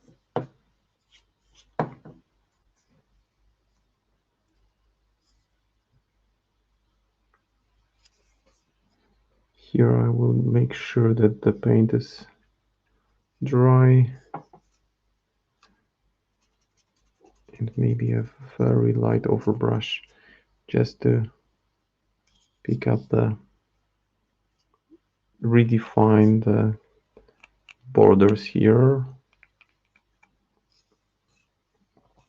This is a quick and effective way of making sure you get decent level of detail on an area which would otherwise probably take much more time if approached in a conventional standard way with just brush, small brush and regular paint.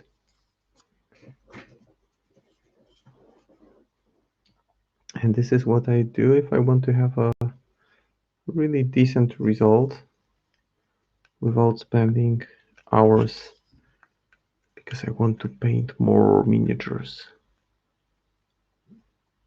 Although every now and then,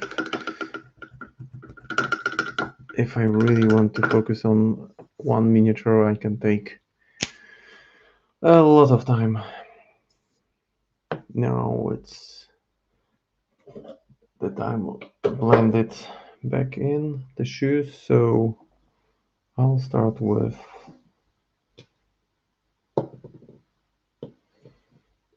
some washes. Let me just grab them. So mid brown for the boy, not too much, just one go over the shoes because there is an element of contrast that I've added by doing an overbrush of off-white.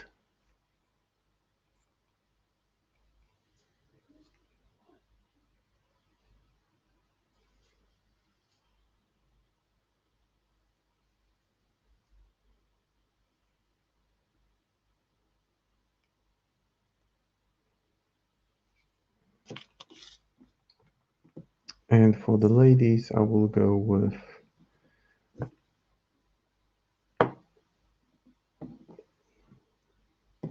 not soft tone, maybe flesh wash, because it's a bit more reddish, different than mid brown.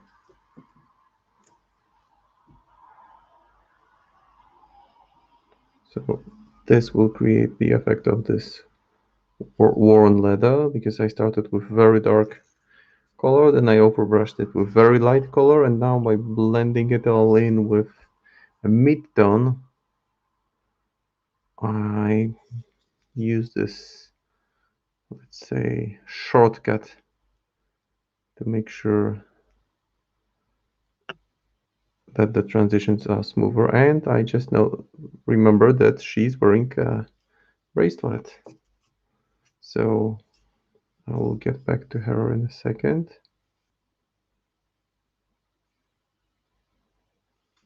Now the curious girl, and then it's basing time. I mean the base time. So feeling pretty good about finishing the main work on these during the stream.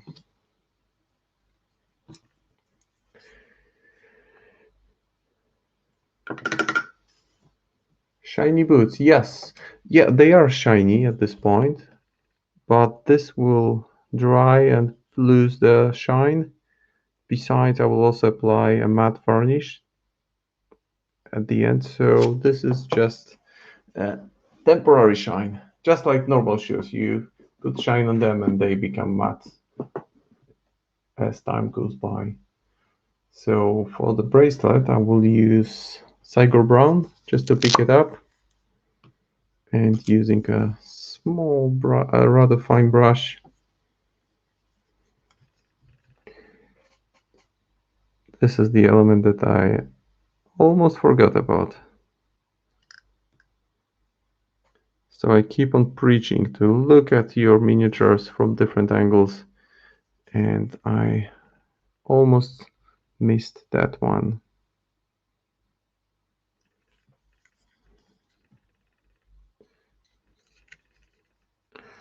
And contrast paints are really not well.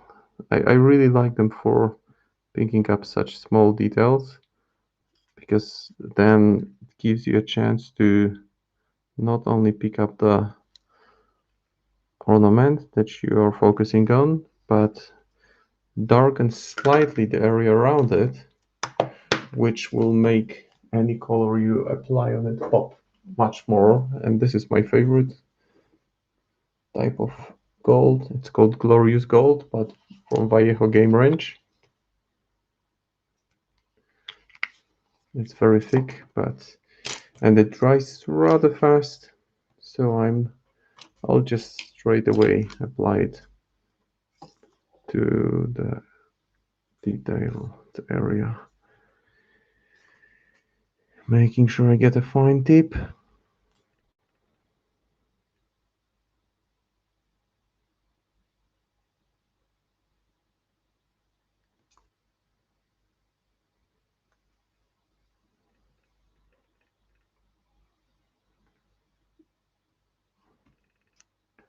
The thing about painting gold is that you can easily highlight it with silver and then bring it all together with a quick glaze of mid-brown shade, which is what I intend to do here.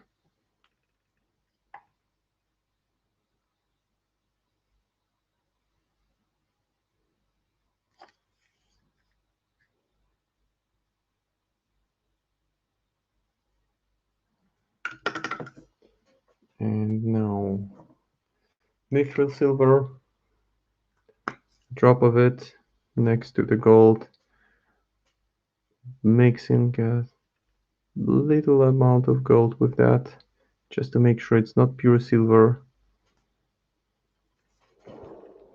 and placing a highly selective highlight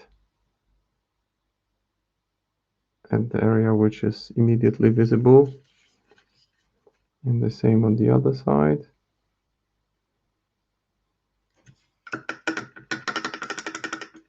So it should be visible even in the camera.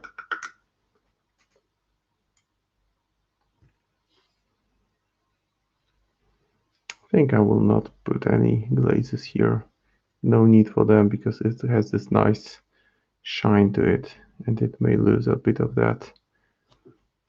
But what I can do is to use some of the glaze and work on this separation between the material and neck area by letting some glaze in. Yeah, that will work.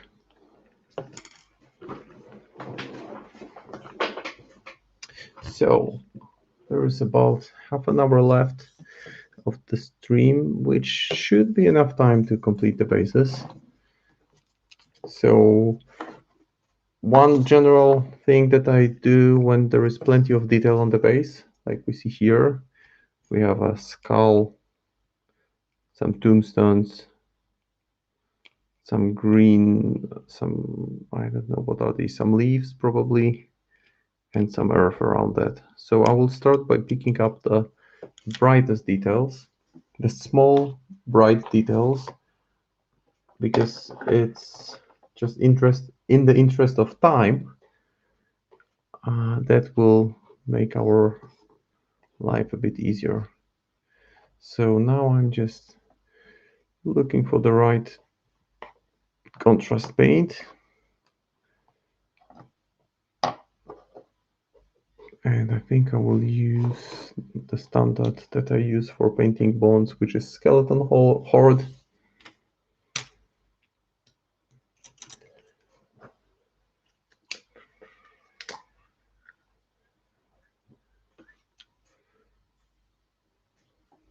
This can be applied straight from the pot, maybe not necessarily over the gold or silver. And I will pick up the skull details on the base.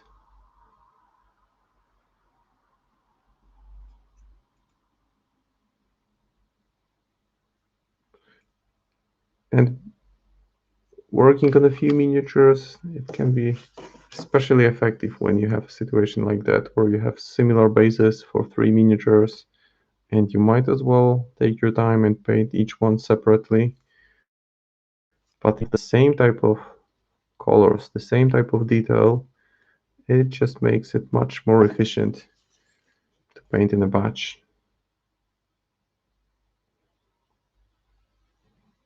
So there is this little skull here, and I believe those are all the skulls covered. It seems like there is still one more that's partly protruding from the earth here. Next are the green elements, the leaves. And for those I will use a bit stronger green, I think. So I will use the warp lighting. This is a quite strong color, so in order not for it to dominate the composition, I may slightly thin it down with the tiny drop of Lamian medium. So I'm placing Lamian medium and just using brush to transfer it to the contrast paint. And now I can pick up the leaves on the base.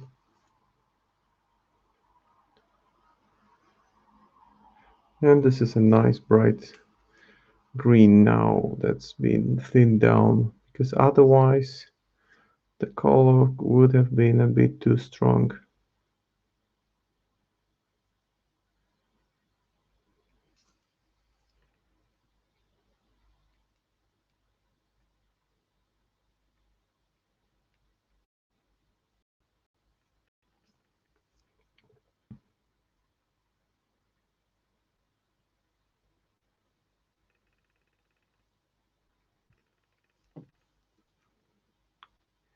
And I reckon this is all there is to it when it comes to leaves on the bases. So next up is the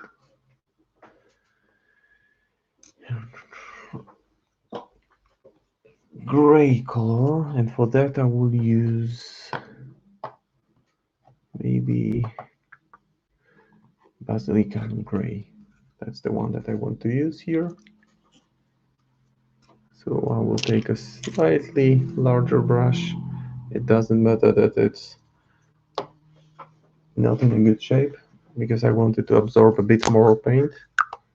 I will just make sure that the pigment is separated,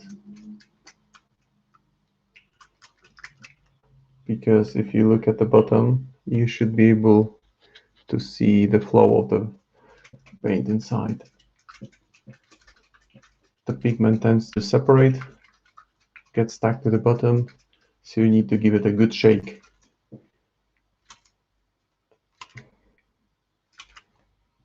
You still see those white edges here, but now it's good. Now it looks better.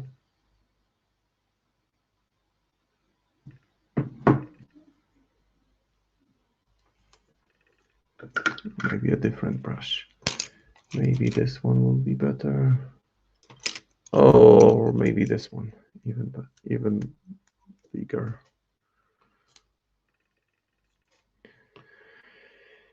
So now those broken tombstones. I will first apply Basilicanum Grey over them. Then I will apply a touch of green and brown, and then give them a dry brush to bring it all together. I want to create this impression that they've been lying on the ground for a while and there is some moss covering them. And the bases are pre-made. Those are resin bases. Plenty of choice. So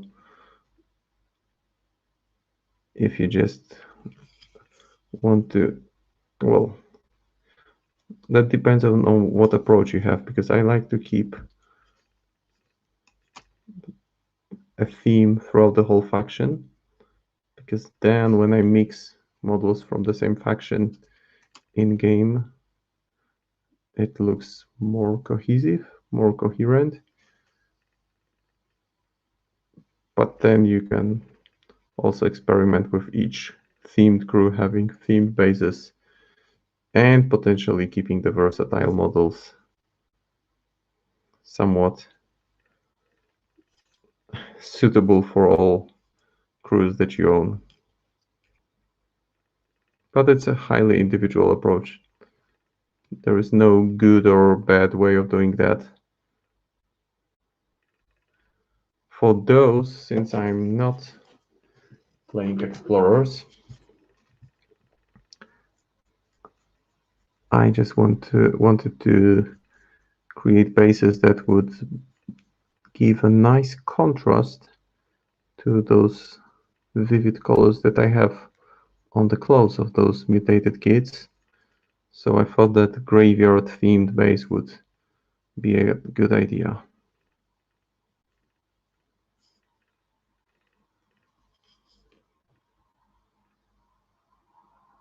And now I see that I missed one skull. So while I still have it handy, I will pick up one more skull on this base,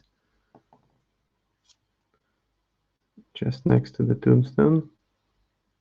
Yeah, that's definitely a skull.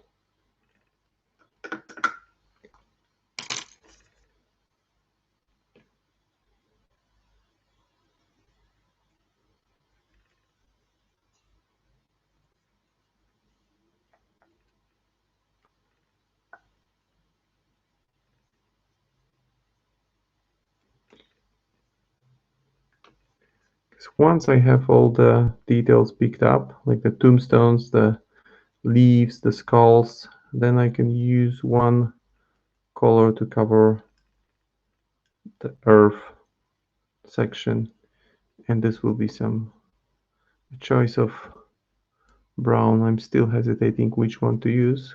Probably would be snakebite leather, because it's a bit different than other types of brown I have going.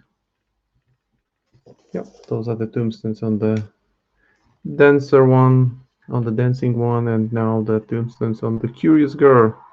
So you can see there are some there's some lettering going on. Not sure it's possible to read oh, those are just some random letters, but they clearly give an indication that there is a broken tombstone here. And I thought that I would use the pose of this miniature to fit this composition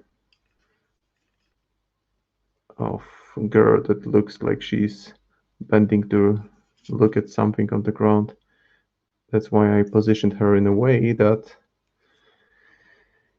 kind of facilitates the idea.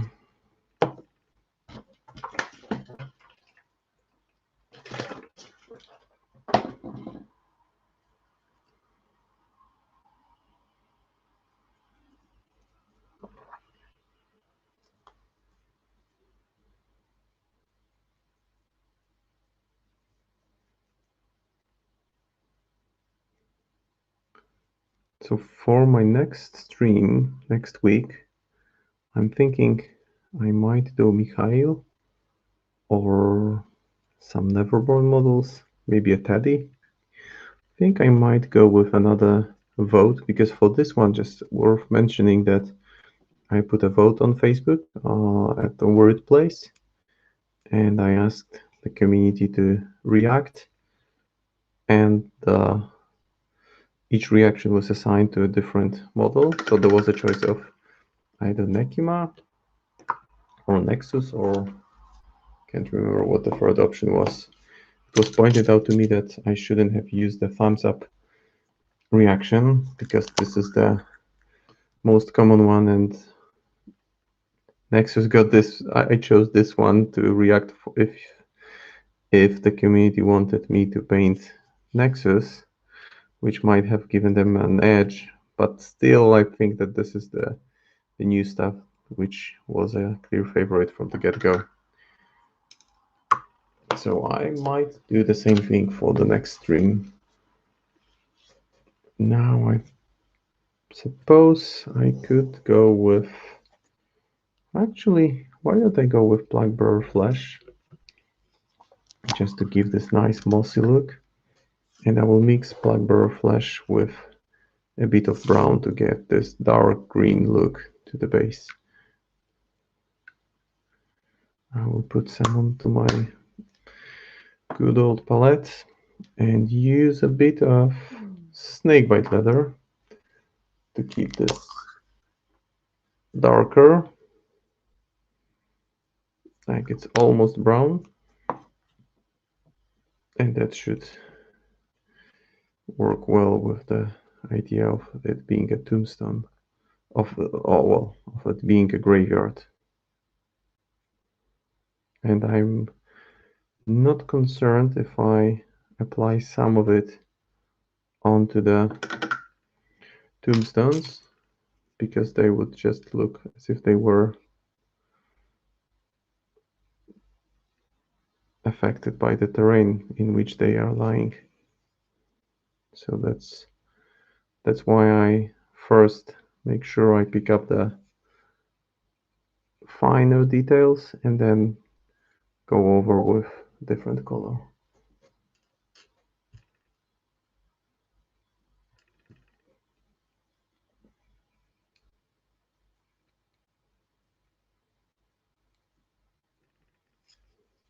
I may need to add more of the mixture onto my palette, but that's fine. And I may also glue some tufts of grass here after varnishing it, just to have a bit more of variety on the base going. But with so much detail on the base, I want to be careful not to overdo the additional details that I put there.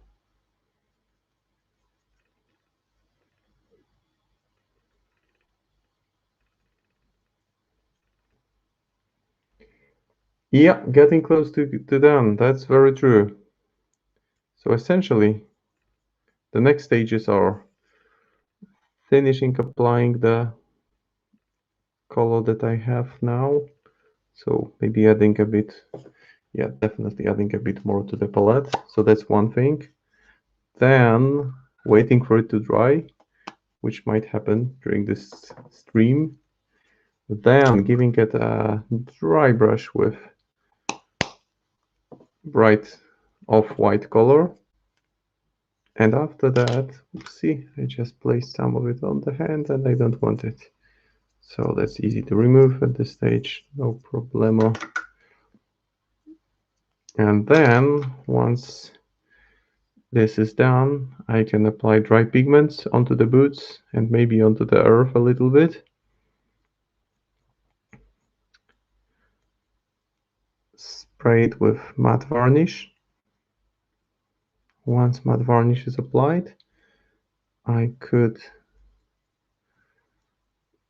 work on just making sure that the insect parts are more glossy and look more in contrast. and probably put a few tufts, and by tufts I mean things like that I can selectively place. So have some vegetation going on the base. But again, don't want to overdo it. So I will take my time to decide how much more I want to do. But definitely that's I want for the next stream I won't be working on Nexus anymore. I should be able, I'm not sure if I finish it all tonight, but I will definitely be posting finished pictures on my Instagram profile, on maybe on the Wyrd Discord. Oh, and one thing worth mentioning, because it seems like the good old Wyrd forums, which have like the best website ever, the most excellent and awesome forum ever, it seems like it's getting a bit neglected. Not too many people visit it now that the Discord is up. And it's like a mine of good content. So there is this monthly painters challenge, which is run by this wonderful Wyrd user with nickname Cedrus. So each month there is a challenge, and essentially at the beginning of the year you declare how many soulstones per month you aim for. So you make your pledge, you commit to painting X number of soulstones per month, and then every month you just present the work in progress picture, the picture of unpainted miniatures, and you compare it. Well, you don't compare it, you just show it to other people in the forums, discuss, exchange ideas. And it's a cool thing to do, because at the end of the year you have this nice spreadsheet which clearly shows how much you have painted in terms of soulstones. And I don't have to say that Wyrd community is absolutely the best community ever, regardless whether it's Wyrd streams, Wyrd Discord, or Wyrd forums. You can just feel super comfortable there. So it doesn't matter whether you are a highly experienced painter or just beginning your adventure into painting. You're more than welcome to visit the forums and share your works there. And now I'm adding a bit of diversification to the base with a touch of Gore Granta fur, so a brown contrast paint.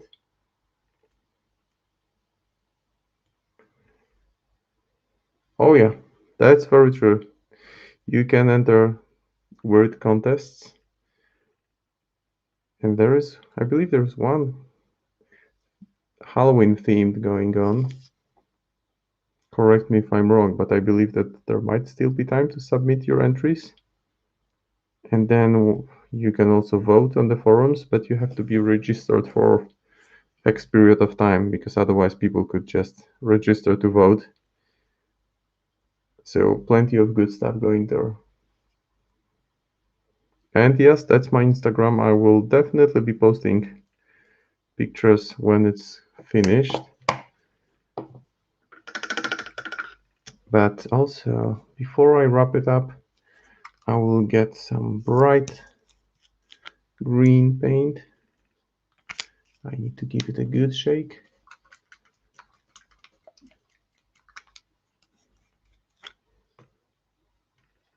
Yeah, that's more like it. Thin it down a lot, and give it a glaze. Give a glaze to the tombstones to give the impression that there is some moss growing on it. It will look much better once I I put dry brush over that.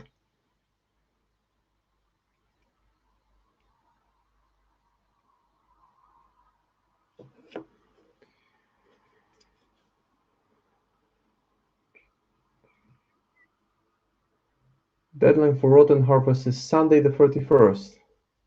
So, guys, if you want to join in the fun, make sure you send your entry before the end of the week. I'm sure all the instructions are there, how to submit it. And I would say, you shouldn't feel inhibited if you don't feel like your painting skills are top-notch, because just motivating yourself to do something extra, to do something that you haven't tried before, to really stretch your skills for a painting competition, it's a good experience in itself. And also people comment on your entries, so you get some feedback. You get to compare yourself with others, but that shouldn't discourage you if you feel like people are on some extremely high level there, because at the end of the day, everyone who is an excellent painter now started from somewhere.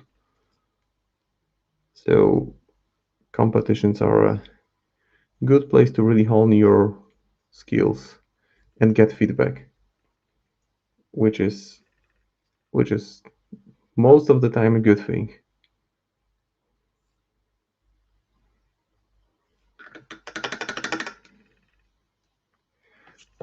Yeah, so maybe I will also pick up the skulls before I do the overbrush.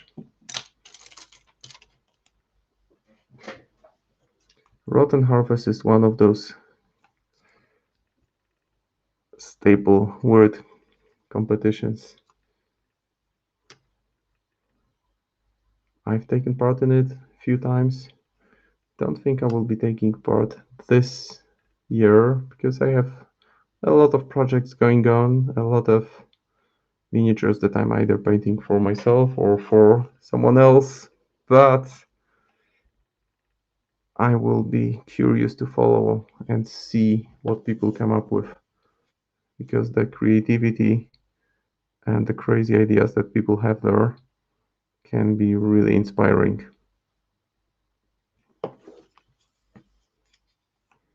And at the end of the day, that's what you want from such competitions, just to inspire people, encourage them to stretch their skills, to try something new. Looks like a rib cage here. So part of a skeleton that I didn't notice initially. So good time to pick it up.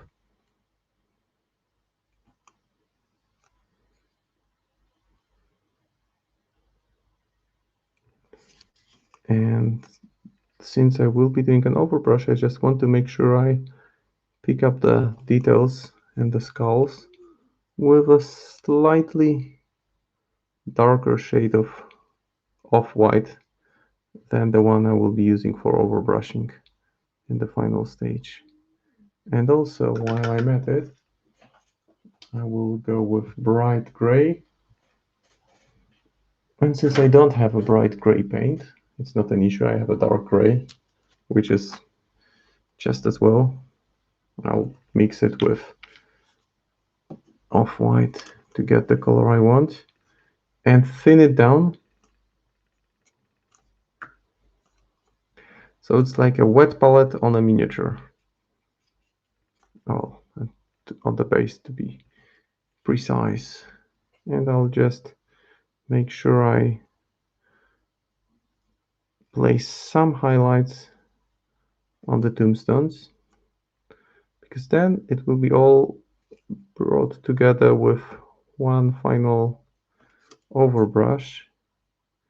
But before I get there, I want to make sure I try to put some clearer distinction between different elements that I have on the bases. So there's one.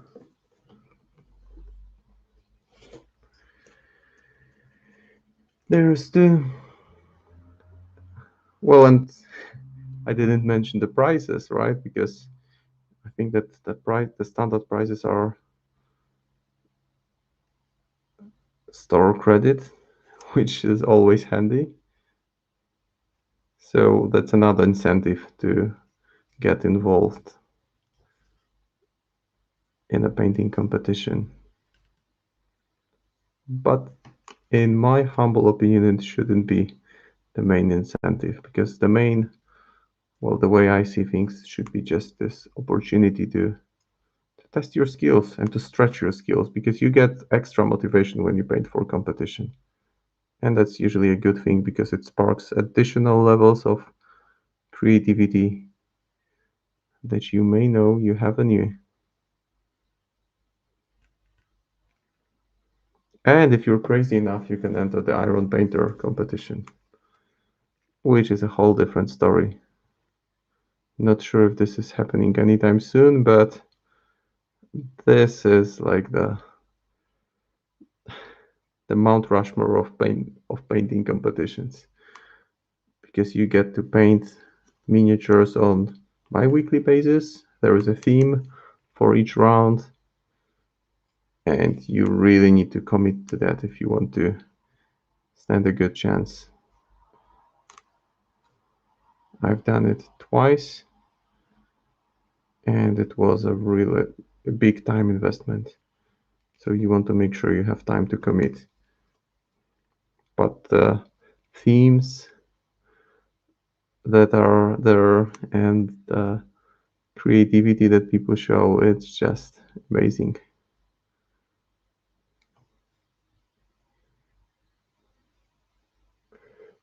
Well, oh yeah, Best of Rotten Harvest is a cash prize. Best of Wyrd is a nightmare box. So, well, if you needed any other incentive to get involved, there you have it.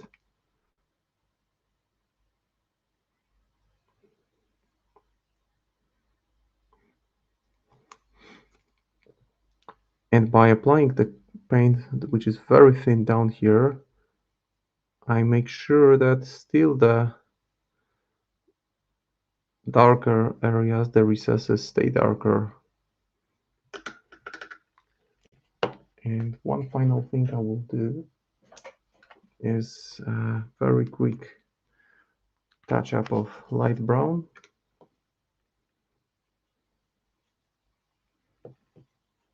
Which is very much thinned down. Just want to kind of bring it all together on the earth side. And I can tint slightly the tombstones. Just a general work on overall composition here. Preparing for this overbrush, and by overbrush I mean a dry brush of the whole area. Not very selective, just a very general dry brush to pick up all the edges, all the finer details. And in a second I will pause and show these to the camera.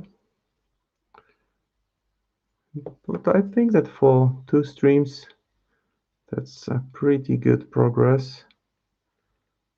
And I'm very grateful to all of you who joined in, watched along, listened along as they painted, worked.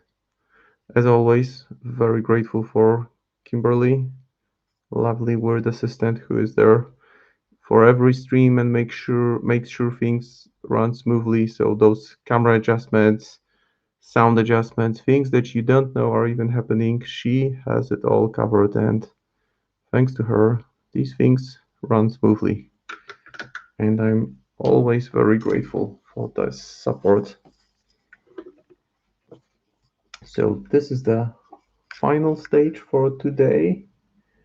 So maybe I will show the 2 girls first. The twin horrible girls. Almost finished. Just a few things to go on, but since those would take several minutes, maybe half an hour more, I will finish them off screen and present everything on my Instagram account. And the idea was to have this cute girls from one side and then horrible creatures from the other side. And then there is the boy. Yeah, that's the bonus. Yeah, make sure, guys, that you tune in tomorrow and the day after tomorrow for more painters. Each has the unique style and brings their own unique approach. So just drop by, say hi, give a follow to the Wyrd channel, and keep the happy painting going. And it's been a pleasure for me to be with you guys again. I will see you next week, and until then, stay safe, keep on happy painting, and I'll see you next week. Take care, everyone.